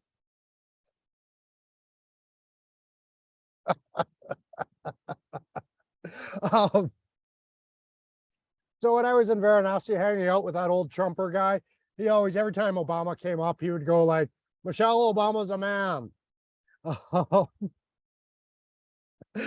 and and things like this. But when you look at Barack Obama's chart, that's kind of possible because the Mercury is there. It's kind of giving a switcheroo sort of possibility, and the Sun and Ashlesha also can be quite manipulative and changeable, in quite a And strong way. and Cancer's mom energy as well, right? So it's like the seventh house being in Cancer, like he's the mom in his relationship. Yeah, yeah. So it's these kind of things. So, um,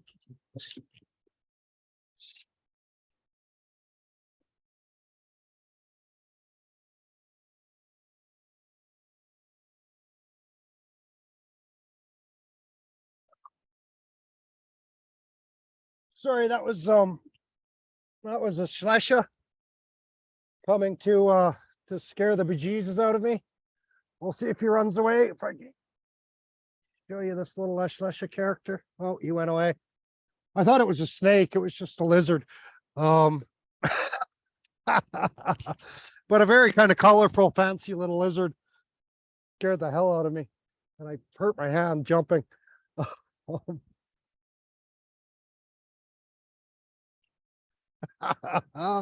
There's some Ashlesha for us.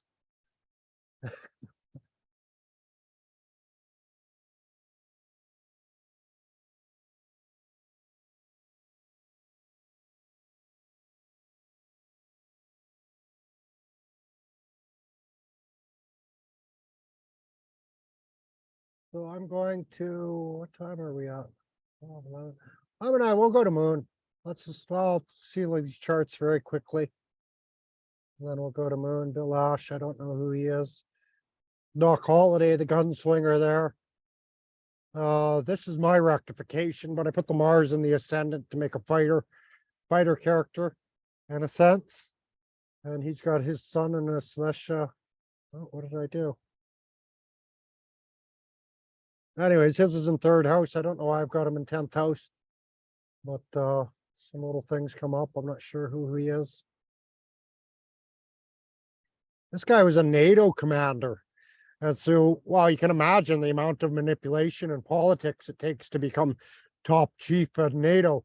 But again, there's no birth time for this guy, but Sun, Mars, all of that in his 10th house, giving leadership, command, all of these kinds of things. Venus, very global, sort of in his outlook and approach to things. So like that.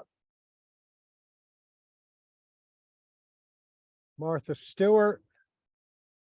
She was quite a character, wasn't she, Martha Stewart? She was like Little Miss Homemaker, but inside trader. Spent quite a bit of time in prison. I think she was teaching yoga when she was in prison. She was like a star prisoner there. Great, great, great woman in that way. Oh yeah, I've got her thing here. So the Sun Mahadash, she started a career as a stockbroker, and that's when she did the insider trading stuff, I imagine. Restoration, decoration. I could see that being related with Ashlesha. They like the trash heaps, and so they maybe move into a trash heap and restore it and fix it up to a certain degree.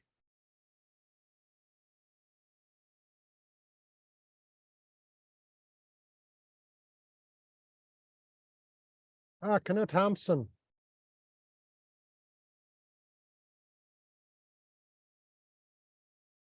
So this is one of my favorite authors. That's why I stopped at Knut Hamsun. I really, I love his work. His writing is really wonderful.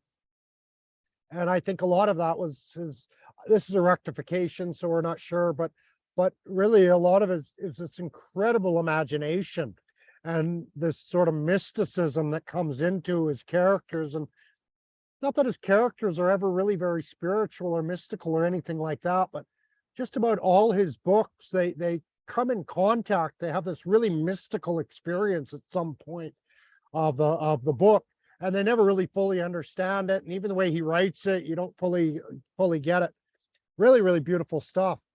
I read his novel Hunger when I was in writing school, and it's like this crazy guy just hungry, just trying to write something to make a few dollars, but completely just out of touch with reality entirely.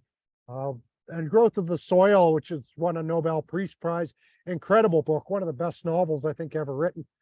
It's kind of a little bit like what was it, 1,000 Years of Solitude? I don't know if you've read this one, but he plays with the time in a way, and so Knut Hamsun sort of plays with that time as well. It's a story of one man in a sense, but then he has a family. But the time that goes by, it's like almost so much happens in the course of his lifetime. You almost think it's impossible. And so 1,000 Years of Solitude did something similar like that.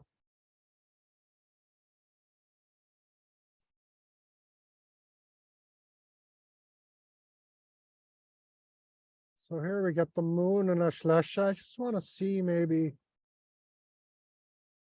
The classics say that those born with moon and Ashlesha is straight in form, but deceptive, deceitful, depraved, cunning, crafty, cruel, ungrateful, mischievous, insincere, sinful, false, fickle-minded, and quick to anger.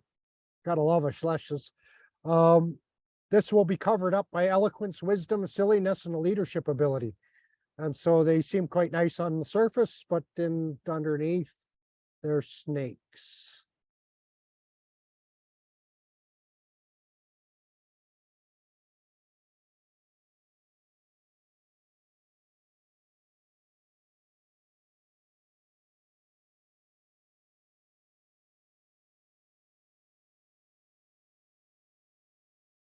This is China.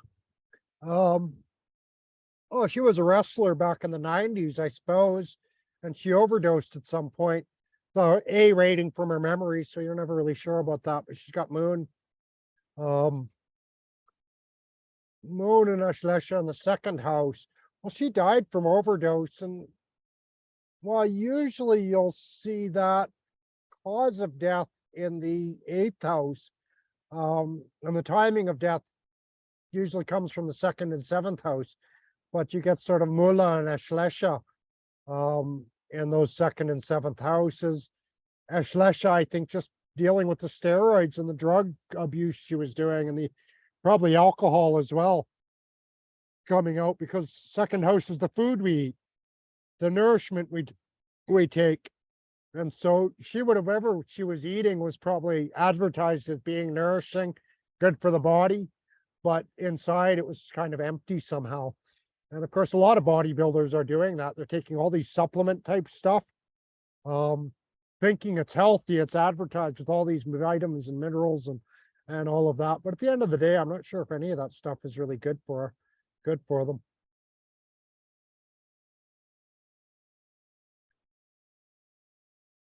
Ghislaine Maxwell. Imagine that. They've got an AA or birth records available. And so she was Epstein's, I don't know what you call her, girlfriend or pimp associate or whatever they were doing. Anyways, Ghislaine Maxwell was Epstein's right-hand gal. And well, you can see all those planets going on in the eighth house, all that secrecy, all that sexual activity. Mars and Venus in the eighth house is going to be like very, very sexual. Just loves that sort of stuff. And Sun, you would expect Sun would want to shine a light on all of that and open it up. And so I'm not really sure how that works out, because she hasn't really been able to shine a light on all that stuff like you would hope she has. But her ascendant Lord Venus is down there. I'm not looking at the Ashlesha stuff at all here, but anyways, her ascendant Lord Venus in eighth house, and so that's her identity. She's very much identified with sexuality and sexual things. The fifth Lord is also going there. Mercury is kind of young people, adolescents or youthful type people, and so all of that. The fifth house, of course, is also students and children, essentially, coming into her house of secrets and sexuality and that sort of stuff. It's interesting to see with her moon in the third house, that eighth house becomes the sixth house for moon. And so that's what all her crimes and accusations were all related with eighth house. And so you see how those two things kind of overlap that way. But she had the moon and the Rahu conjunction. And so she had a bit of she must have had some obsessive compulsive traits. And she probably also looked and seemed like a very sort of motherly figure to these young girls. And underneath, she was also just a snake. So like that, we see her incarceration in Mars period. And so that's that 12th house going down into the 8th, but she's getting something.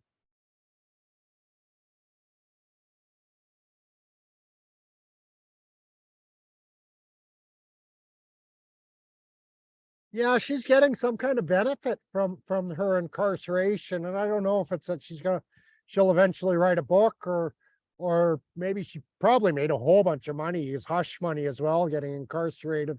And so she probably did get a lot of benefits to going to jail for her in some ways. Because that's usually like the 12th house is isolation and going away. But the 8th house is a sort of privacy. And usually when a 12th lord in the 8th house, or 6, 8, 12th lords in 6, 8, 12th houses, usually brings something good from the bad comes. And so she's got quite a nice yoga there in the 8th house. And so she should get she will certainly have some kind of benefits coming from this, coming from her incarceration somehow. So that's kind of interesting. Now, I wanted to look at this guy's chart again, the Unabomber. He just died in jail. I'm not sure what he died, because one headline said he took his own life in jail, but then I read the article and it didn't say anything about him taking his life. And so I don't know how he died in jail, but he was the Unabomber. He's interesting. He was like a Harvard guy or something. Like, he was a genius. And then he went off and started sending these bomb packages. I saw a nice joke about that. Unabomber they send out invitations to Unabomber's funeral, but everybody's scared to open it. Bad joke, I know. So,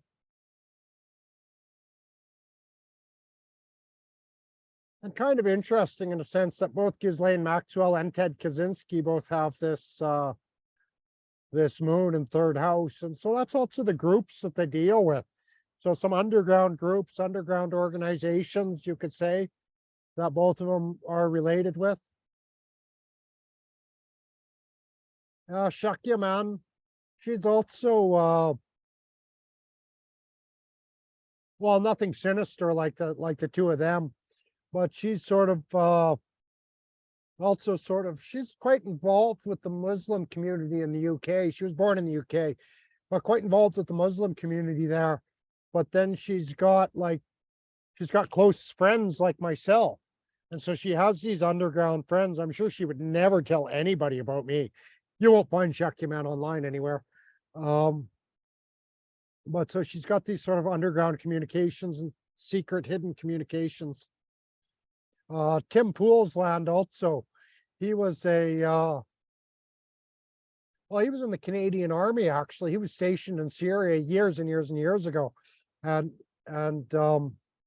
was also, well, he's a Jewish guy, I guess. And so he actually had a lot of connections, both with the Israelis and a lot of connections with sort of underground, what we'd call terrorist organizations now. So he was quite well connected and all that. I met him as an old retired man telling stories that I could hardly believe. Lance Ellsworth, he was a football player. Kind of brutal, also sort of name.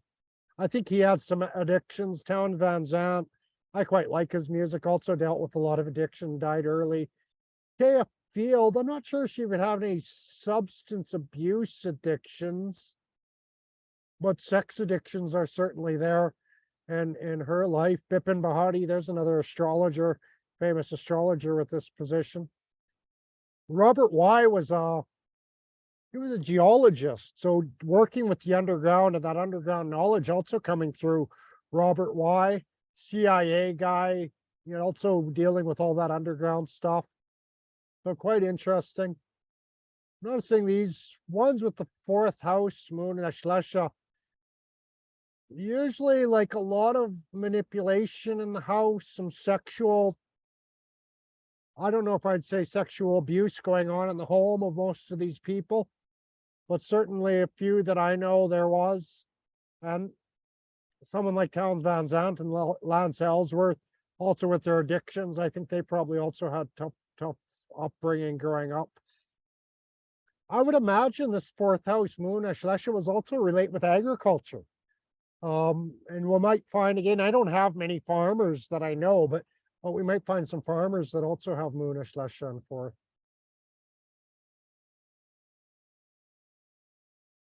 Queen Elizabeth, I have her listed as current queen, but I guess I can change that now to former queen. What's her Ashlesha? I think she was probably a master at making sort of manipulative deals and these kind of things, kind of making agreements, making deals, negotiating, kind of bad faith negotiations is what I think Moon Ashlesha might bring out. But for her, very good. It would come out. We can see Mao had similar moon, Miguel Cervantes. He spent a lot of time in prison, actually.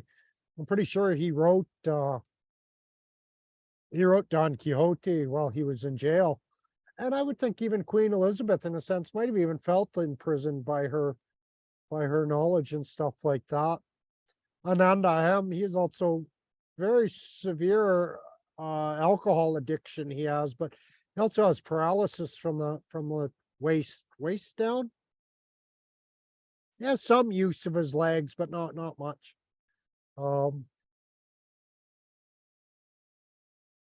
Jamie Brewer, she's an actress, but she has Down syndrome. Here we see the moon in the 8th house. And so I'm not sure how that exactly relates with her Down syndrome. It's a chart I've wanted to study a little bit more.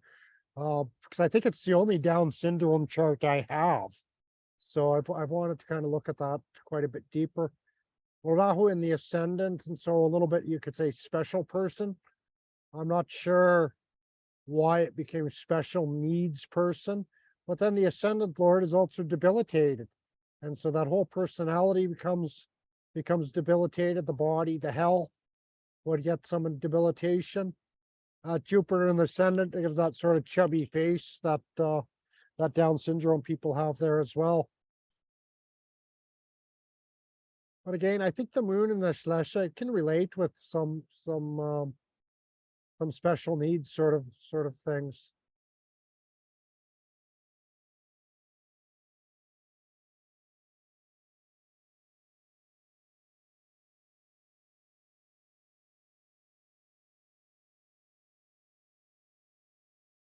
Thomas Spence, I threw that in there because I'm related to Thomas Spence, but sure nobody else really cares too much about him. He's a fairly minor figure in the history of Canada. He tried to set up the Republic of Manitoba, or the Republic of Portage, before Manitoba was Manitoba.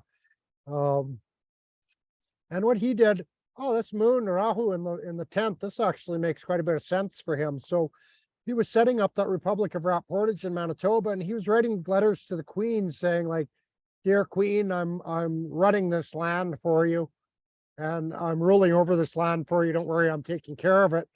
And the Queen was kind of sending him back letters saying, like, "Who are you? No, you can't do that in my name." And he kept doing it anyways.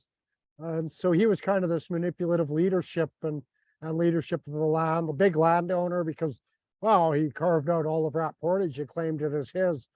But the Rahu was over ambitious as the leader, you could say. And so it didn't work out for him.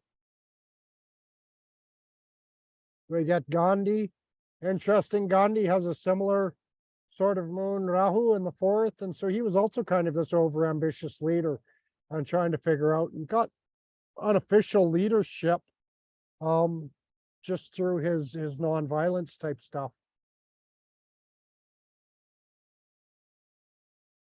I got Gandhi's chart in here twice. That one goes. Okay, so we see his moon period. He was actually a farmer for a lot of that period. Thomas Spence also would have been a farmer. And he was living with the indentured laborers in South Africa, petitioning for rights. That is, yeah, that was his moon period. Very hard period for Gandhi. This was very early in his life. And really had to work very, very hard on the land and walk big distances at the time. And this is when he came up with the passive resistance, nonviolence, protest, because sort of prayer and petition, what he was using before that, he realized wasn't really working out for him too well. And so he tried these other methods. Oh, interesting. Pierre Trudeau also has this moon.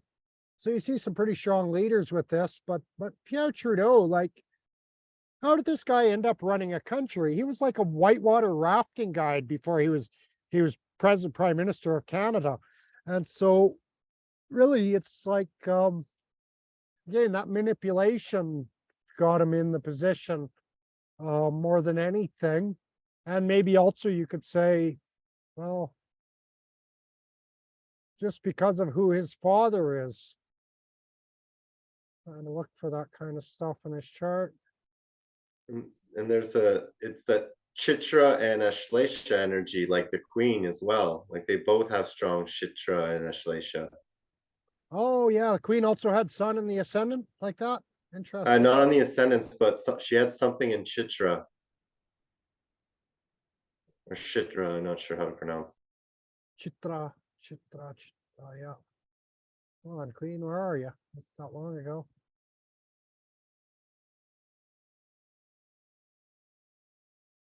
Maybe it was someone else, but someone else had Chitra as well, Ashlesha.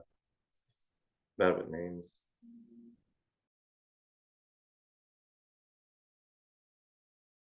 Gandhi, ascendant in Chitra. And there's someone else too that had Chitra in the 8th house. I forget who or what there. Maybe it was just Len Maxwell or Okay. Anyways, we'll find them. We'll come up to them. And Yeah, exactly. Just an observation. yeah. Well, the sun in the Chitra is actually not a great position because that sun always has to kind of compromise. And I think this is the thing with Justin Trudeau is he is somehow, it does seem like he's somehow compromised as a leader. Like he's not a good leader. I watched a little, anyways, people were asking him questions about, I can't remember what it was, but very serious topics. And he's just like some kid giving these cocky non-answers. And it's like, why do we let these, like, how do these people lead and not give answers, not answer questions? It's like you bring someone into this sort of respected House of Commons or these houses of the Senate and start asking them questions. And if they're giving non-answers, like we should just hang them. Like just like, no, you're not a leader. Like you're done fully. Go. Like throw them out in the middle of the forest somewhere and let them survive or something because they shouldn't be in civilization. They're not willing to have a civilized conversation with anyone or a civilized debate. I'm obviously not a fan of Pierre. Oh no, this is Pierre Trudeau. This isn't Justin. Um, but still, anyway. So Justin Trudeau was like this. This is interesting. This Pierre Trudeau has this Ashlesha and the Jupiter. I like the dad more than I like the son.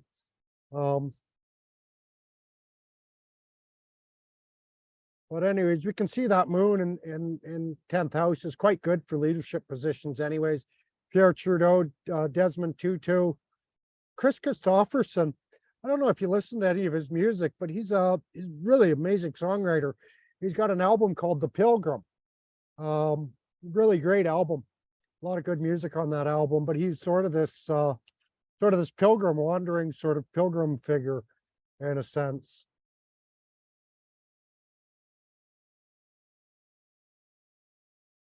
I'm gonna get it up to 12 one. Okay. I'd actually get through all of this. So Thomas Jefferson.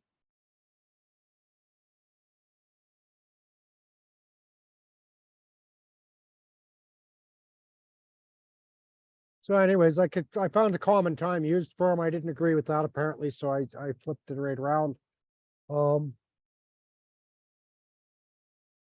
Yeah, and I think I wanted to put that sun in the 10th house because he's really like one of the great leaders. Rahu kind of hyperized that. Some people have said it was like he was quite he was a bit reclusive in a sense, and so he wasn't necessarily the person you would pick for a leader. But it's interesting, like Biden has Rahu in his 10th house, Trump had Rahu in his 10th house. And so Rahu 10th house, you see, it's quite common for these big leaders. And I think it kind of works for someone like presidents and prime ministers because they only get that top leadership spot for a very brief time. And then they come back down to this sort of normal course of events in their life. And some people say that's one of the problems with like Western politics. Here we go. Al Gore also has a Rahu in the 10th house and a whole pile of planets in Ashlesha and his ascendant. And that's interesting because he was all about sort of land conservation and preserving the environment, protecting the environment, a lot of environmental protection things. And I think this is also somewhat Ashlesha related, is they want, especially the Saturn in Ashlesha, wants to protect the land and things like this. Like I'm kind of this, once in a while, I really see it. And in America, I'm seeing it as I'm this kind of like really nature boy. I just want things that are natural. Mostly I want to wear natural fabrics. I don't want any like harsh chemicals in my soaps or any of this sort of stuff. I just want to like, let me live out in the forest with au natural sort of thing. Stopped using deodorant like 30 years ago, probably 20 years ago, something like that. And so that sort of nature aspect, I think, relates somewhat to the Saturn and Ashlesha. Takes those cancer and things, the land, very seriously, in a sense. Now, he's got Saturn and Mars there, and so I think that would probably make some hypocritical things because he's probably poisoning the earth because Saturn and Mars are usually toxic, and while the land is in Cancer and very much Ashlesha. Jack Fresco is kind of an interesting character. He started, I think they called it the Venus Project, but he was an economist and trying to make one of these sort of utopian cities or this utopian brand of economics and trade. There you go, Kamala Harris. And where's the other one? There you go, Hillary Clinton and Kamala Harris both have Mars in Ashlesha in the second house. Queenly, beautiful, lovely people, as I'm sure we can all agree. I'm sure you understand my sarcasm. And you'll notice, like Kamala Harris, she has a like second house is the voice. And she has this kind of really annoying voice when she speaks. I don't know if you've heard Kamala Harris speak, really annoying voice. She's often made fun of her cackling laugh, very, very inappropriate laugh as well. I think she's quite an uncomfortable speaker, actually. That's why she sort of laughs in this uncomfortable ways. Some topic comes up she doesn't understand or doesn't really want to talk about. She kind of goes, ah, ah, ah, ah. Really, really annoying. I really don't like either of these people at all. And second house is their values. And so I think it probably points to having a lot of underground hidden well on one hand, but they have no real sense of values. They want to transform the families. They want to change the family values. Again, a lot of fighting and sort of argumentative, you could say, when it comes to savings or storage or any of that kind of thing.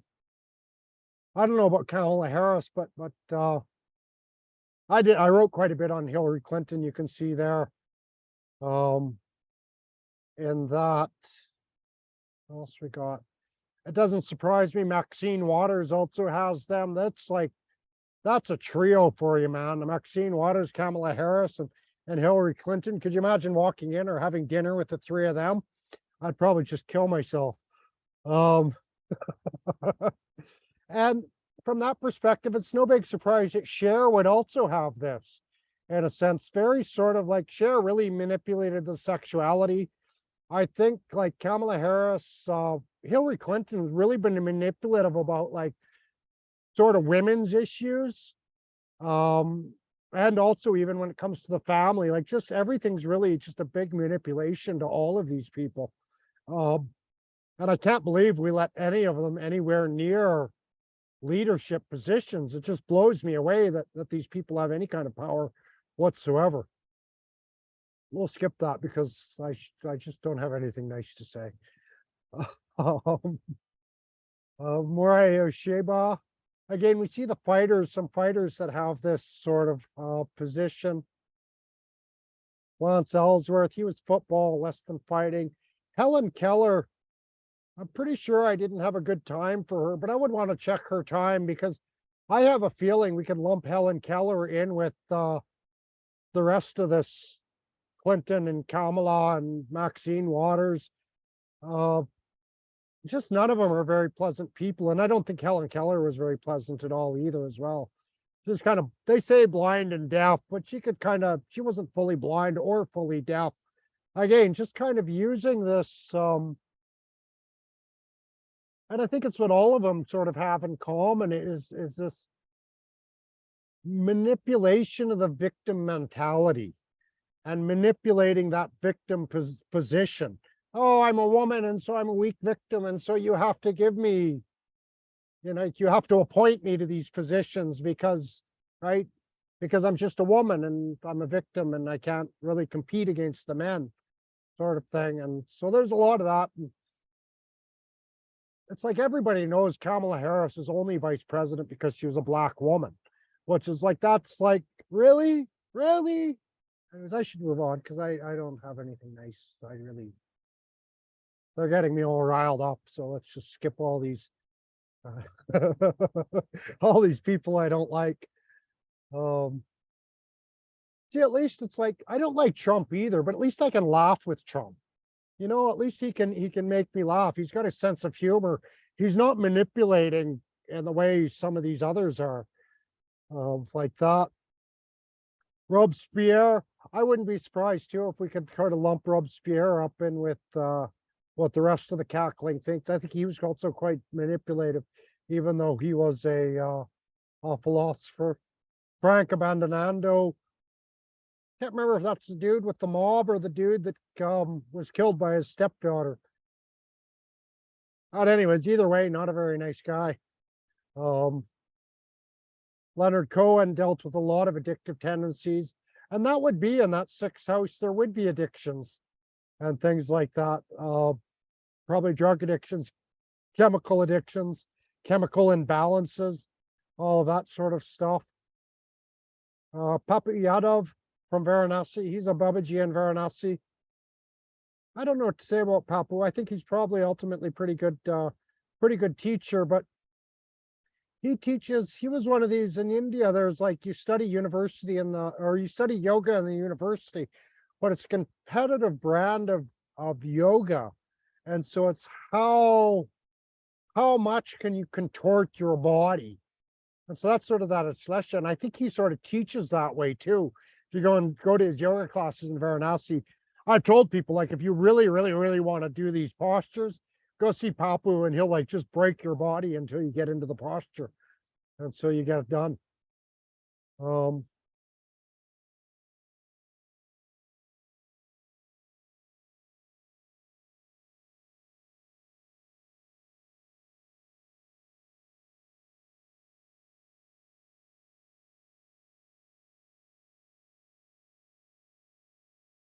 Kenny Rogers is interesting. I didn't list if that was his.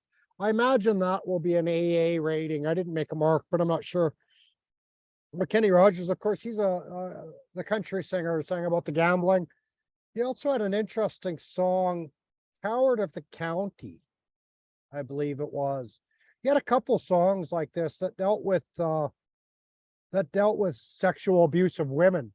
And he was apparently, as the story goes, he was kind of the protector, and he called someone out. There was a music award show, and he went up on stage and actually called out some of the other musicians, country music singers, for sexual assault stuff and the way they treated women.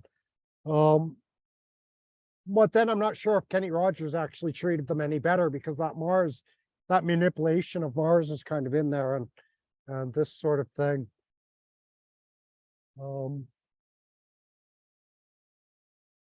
The Coward of the County, I think that song was written and it was directed at very specific people and the country music business. And so he made a lot of enemies in the business. And I think that's why after Gambler, he sort of dropped in the ratings and kind of disappeared because he made so many enemies. And there we go, Andre the Giant.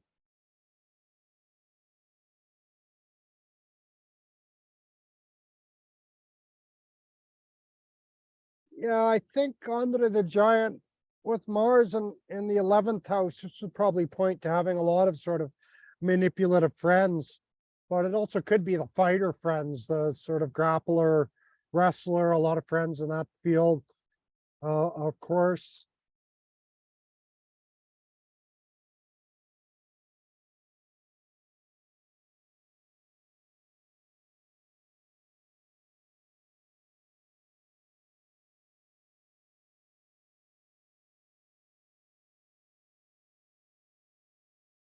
I'm just trying to stay focused on the Mars in there.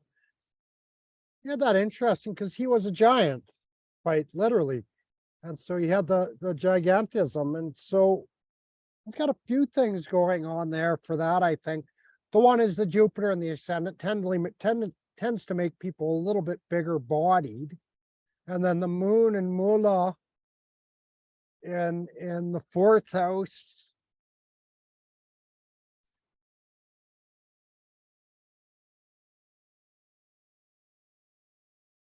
Yeah, could be some hormonal tendencies there. But I think the Mars and Ashlesha really kind of disturbs the hormones there, because gigantism is essentially too much growth hormone, basically, and it just tells the body to keep growing. And so it's another chart I would like to study a little bit deeper to see why he's such a big guy. And you could say that even too with some of the basketball players. we don't make as big a deal over them being giants, but they are. Like, geez, some of those basketball players are huge. So like this. Leonard Cohen's a good chart. The Mars and debilitated in his 11th. I believe it was a very manipulative agent or something like that that Leonard Cohen had. And he actually ended up losing most of his money. It was stolen from him, I think, by friends. And so he had these kind of dirty friends that Mars and debilitated in 11th points out. And I wouldn't be surprised if Andre the Giant also had some very dirty, sort of manipulative friends. A lot of people just using him for his money and position, essentially.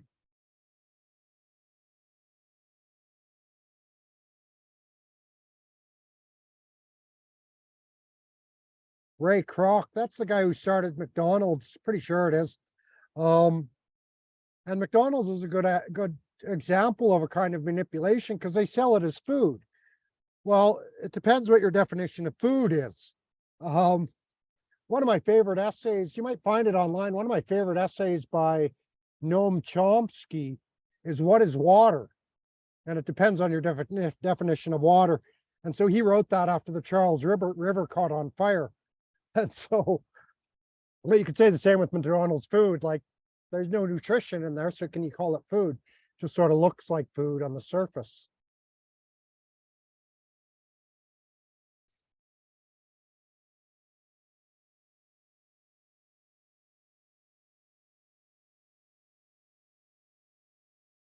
Now here, I'm not fully sure Melith Etheridge's chart, but she's got an interest. She had breast cancer. She's got a debilitated moon in the 4th house. So moon is the breast, it's debilitated. The 4th house is the breasts, debilitated planet there. Mars ruling the 4th house is also debilitated. And so definitely going to have some breast issues that way. Yeah, everything to do with her breast is getting some kind of a debilitation. So there's certainly going to be problems that way.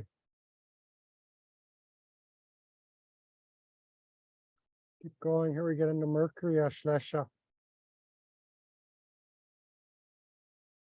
Yeah, master of disguise. A lot of insecurities, hiding. Quite literally the snake charmers. World War II was here too. The gas chamber. Um, oh, it was marked by the fact that nobody used gas in World War II, but World War One. But anyways, we'll get to the chart. I'm sure I'll see it down below here. If we don't, might pull it up.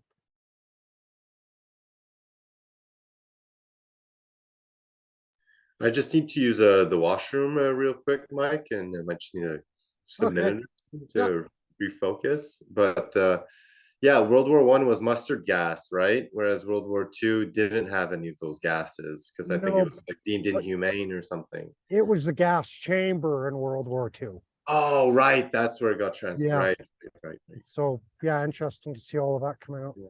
So yeah, make your run and just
Oh, Chappelle.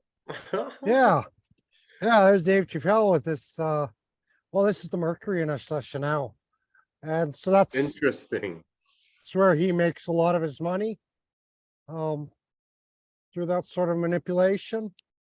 Um, through the kind of forked tongue. I think the Mercury in Ashlesha is very much that sort of forked tongue, the double entendre, these sort of the rhetoric really, really comes out with the Mercury here. Um, Robertson Davies had this Mercury. Well, Stephen Wolfram, he taught a bunch of mathematics and kind of, I don't know exactly what Wolfram did.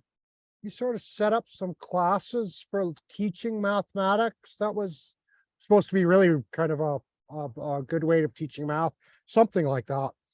Um, and so I think like Mercury in Cancer generally makes you think fairly quickly of someone who's a teacher and that ability to kind of teach well and work with children and anyways work with language, manipulate language, uh, kind of stuff. And so I would expect a lot of writers, speakers, got some Can other we go rest. back to Chappelle's chart real quick, please? Where do we go? Here we go.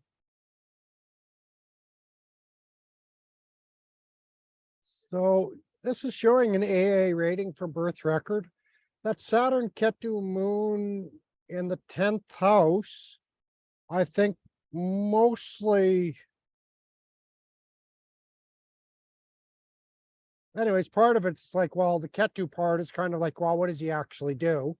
The Gemini part, he makes that money through his leadership and kind of working like the leader of these massive crowds in a sense. And so he goes out and does these big shows, stand-up comedy kind of thing. Um, he's probably had to work very, very hard to get his position. He had some fight, what was it with Netflix or one of these TV companies and the Dave Chappelle show. And he came back to them later and said, actually, the contract we wrote up was kind of crappy and I want to get paid. And he did actually get paid. And so that's that kind of Mercury that two times in a sense. So coming back a second time to get his money. And that Mercury, it's also second from Moon. And so Mercury's very much involved with his wealth and his income and his ability to do that. He's been in Mercury period since 2010. I don't know. I imagine his Ketu period, when Ketu kicks in, is going to be a very strange period for him. It'd be very cut off, very scattered, might even lose his job, his position, cancel culture or something like that might kind of kick in that way. He's oh, that's with his moon as well. And so he doesn't, some confusion about personal identity comes in. Usually Saturn and Moon and Ketu, I imagine he's probably like a leader for the Black community in a sense, and has a bit of a like works. His whole team is probably also Black that way, and who he's working with kind of comes. Ooh, thank you. A little chai. Oh, amazing. Ah, there we go. Oh, heaven. Um, and so that's a lot to do with working with the Black communities there. Saturn, Ketu, Moon kind of coming together. What else can we say about his chart? Well, he's got Venus debilitated in the ascendant, and so he's kind of like he doesn't have a great personality in a sense. It kind of works good for him in a way because, well, he says all the things you're not supposed to say in a sense, and so he's able to do that. Yeah, and that double meaning, like you're saying, really comes through because there's the humorous side that he's able to put emphasis on rather than the depressing side of the realities that he's sharing, right? And he's able to really make that shine in a way. Yeah, and it's really the magic of comedians to be able to do that. Um, and say something very serious, but everybody laughs, kind of thing.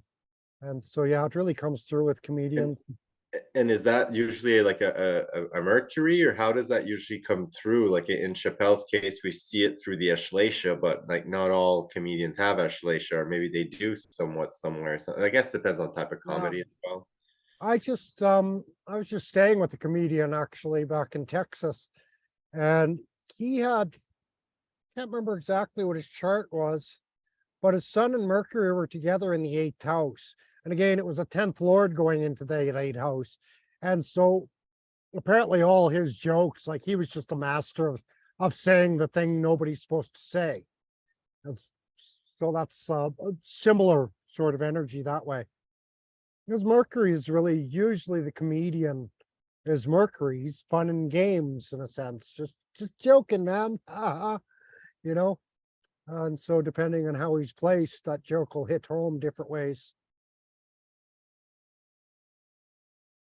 And I think like when I was looking his the Dasha period as well, like 2010, I think is when like he started getting in trouble for it. Whereas before that, like he had worked and did the sketches, and his show was like his final masterpiece at the end of his Saturn Dasha. And Mhm. then his Mercury Dasha started, and that's when he started being canceled, or like he vanished from the public eye. Okay. Yeah, because like his show was big, and then he just vanished for like 8, 10 years, Oh, and no one interesting. was wondering where he was. And now in like 2018 or 19, that's when he started getting Netflix specials and things like that. So would Yeah. Mercury period be like fighting in courts and things like that, and kind of fighting underground? Well, maybe some of that came up.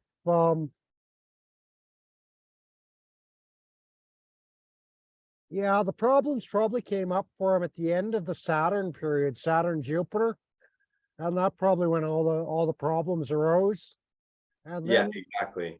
yeah, and then Mercury became more went more underground, and like he was probably still quite active touring around and traveling around, but more the underground comedy places and underground kind of connections and networks and things like that. But yeah, the problems probably happened because Saturn is sixth house lord. And so that gives the dispute with authority, sixth lord going into 10th. Not a big deal because Ketu's kind of no consequences. Saturn's consequences, Ketu's no consequences. And so something but nothing burger, I think they call it. Um, and then the Jupiter debilitation, but he's debilitated in the eighth house from the moon. And so that might have been some of that, well, the contracts disputes because Jupiter rules seventh house and seventh from moon. So the contract disputes would have came in Saturn, Jupiter for sure. Um, and unexpected and maybe even something in the contract that was sort of like fine print that nobody really talked about or said anything about until it came time, till the issue came up. So I don't know what exactly did they what did he get canceled for? Like was he Yeah, I think he went through a breakdown, like something, and I think it was fighting over his contract or something like that. okay. So Let's see then here. he Let me Google it though, real quick. yeah, But yeah, he hit some tough times. Yeah, so 2006 is when he walked away. 2005. okay. Uh, That would have been somewhere around Saturn Rahu then maybe. Saturn Mars, Saturn Rahu. Yeah, Rahu can also seventh from moon. It can also give some contract. They promise too much or give too much in a sense. Um, yeah, he had checked himself into mental health disorders. okay. Yeah, interesting. And yeah, his Saturn's in Ardra as well, right? So I feel there's a strong emotionality there kind of going on during that period specifically. Oh yeah, well, Saturn, Ketu, Moon, everything. That Saturn is well, really having to work hard, but dealing with kind of, maybe that's what a comedian deals with, dealing with kind of wild, almost like dealing with wild animals in a sense. Yeah, Having that responsibility. and yeah, that's he's saying the show was ruining his life. So it's like maybe it was like too much work, too much pressure, like Yeah, a typical Saturn thing where he just let his rule kind of get life by the man, by an institution, right? yeah, yeah. And well, his show was stand up. It was that fifth house stuff of taking center stage, and Saturn also rules that with a debilitated Jupiter. And Saturn's not debilitated, but he's with Ketu, who kind of really nullifies him in a sense. Um, and then with the moon as well. And so quite almost like well, almost becomes very like an empath, really absorbing all that negative energy of everything. Uh, so yeah, And his problem was people can't. He's having trouble keep up with the pressure because people couldn't distinguish between what was real and what was fake. okay. People couldn't distinguish. Uh, Yeah, yeah. which is So what we're saying, that the double genres, right? Like Peterson gets all the heat, right? Kind of thing. So some people were seeing a pure show, and then some people were seeing it as how real that what he was portraying, maybe yeah, yeah. But Saturn is the reality, and it's with Ketu, and so that's all gets a little bit mixed exactly up. that. Yeah. What is And reality? for him too, it looks like Okay. Yeah. Yeah. And he's got what else? Well, that Venus as well in the ascendant. And so that's going to give him some, well, what's that going to give? Some, well, certainly some hormonal problems. He might even have a good chance, actually. He's got some thyroid problem is also possible with him, but certainly something out of whack with his hormonal system. Venus is our the pleasure hormones, our ability to feel pleasure. And so that's debilitated. And so that's not working too well. Um,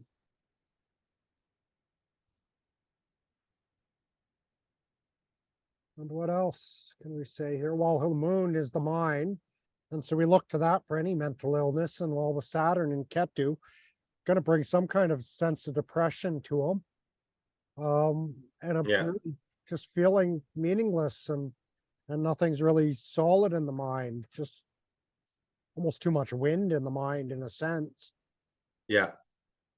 Yeah. And He so, talks about that. yeah, okay. And then the hormones are also fourth house, and Rahu is there. So very inconsistent, and the body kind of gives them the wrong hormone dump at the wrong time. And so you get these sort of issues will come out of that as well. And then the fourth lord is that Jupiter, that debilitated Jupiter. So no sense of morals, not a really good, no good father figures ever in his life, no real sense of direction and where he's going, even with his, okay, I'm a big comedian, but what am I doing with it? What's the point in a sense? And so some of those sort of lack of meaning, um, I don't know what you could say, just going into that dark hole of nothing means anything. But Venus is his ninth lord, and Venus is trying to give him meaning, but that's just giving him addiction mostly. Um, and so no meaning there either. But no good meaning coming out of ninth from moon either, because that Saturn's coming up there with Ketu. And so this is hard, no direction, but no, um, yeah, the rhythms are just out, the rhythms of life, the rhythms of the hormones. Uh, yeah, so difficult chart Chappelle has. In a sense, can I say that? In a sense, Mercury is one of the best planets he has.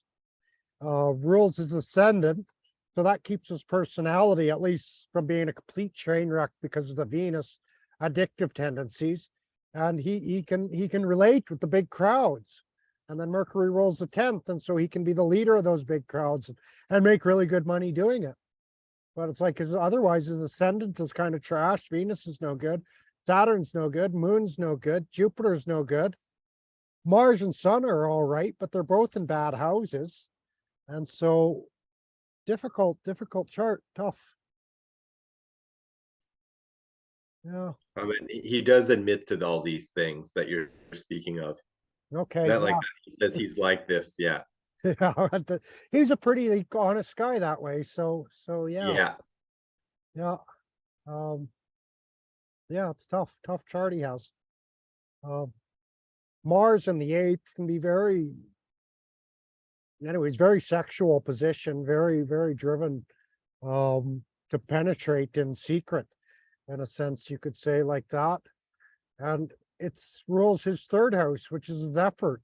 And so he's making an effort for secret things, for taboo things, making an effort to sort of bring those things out, things you're not supposed to say, in a sense. But he would also have some kind of, that 3rd house is also his group, his team. And so he's a little bit private and secretive about what group he belongs, what political leanings are, and things like this. That's come out a little bit more obvious lately, because he's got some, I've seen some videos, he speaks very nicely of Trump. But again, even then, I don't know if he speaks nicely of Trump, or he just says, like, I get why Trump people like Trump, because Trump said this and he said this. And so these kind of things are coming out. So try to rush ahead a little bit. Ted Kennedy. I don't have it here. Ted Kennedy? No, he's not the one running now, is he? No, he's not the one. There's a Kennedy who's running for Democrat Party leadership, but I don't think it's him.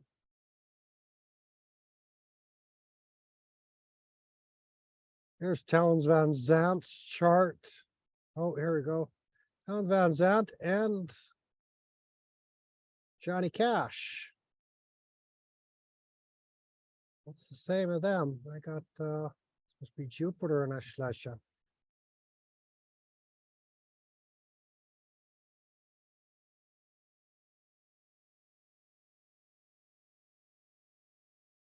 So Johnny Cash, Man in Black, Jupiter Ashlesha in the 5th house.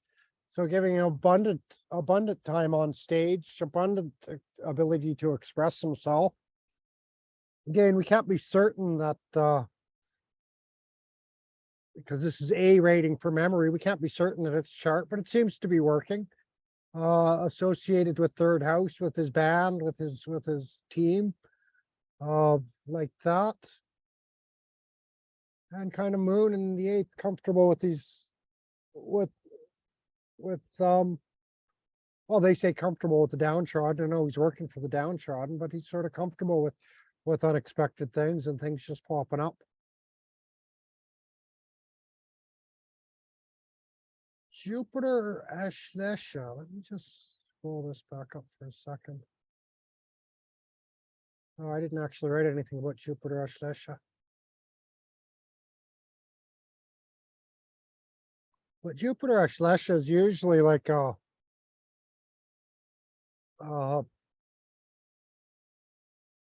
like, you can kind of say some kind of founding father.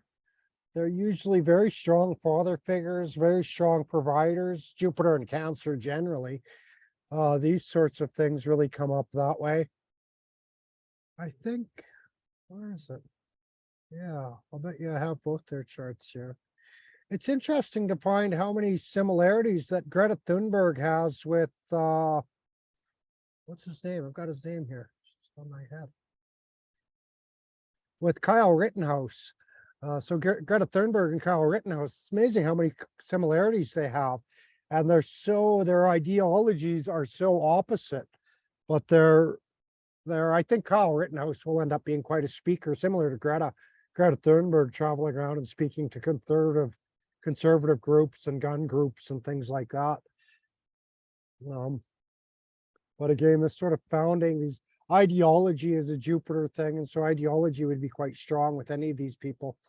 And there's usually a kind of a progressivism in their ideology. They're usually some kind of something quite modern, you could say, in their ideology anyways.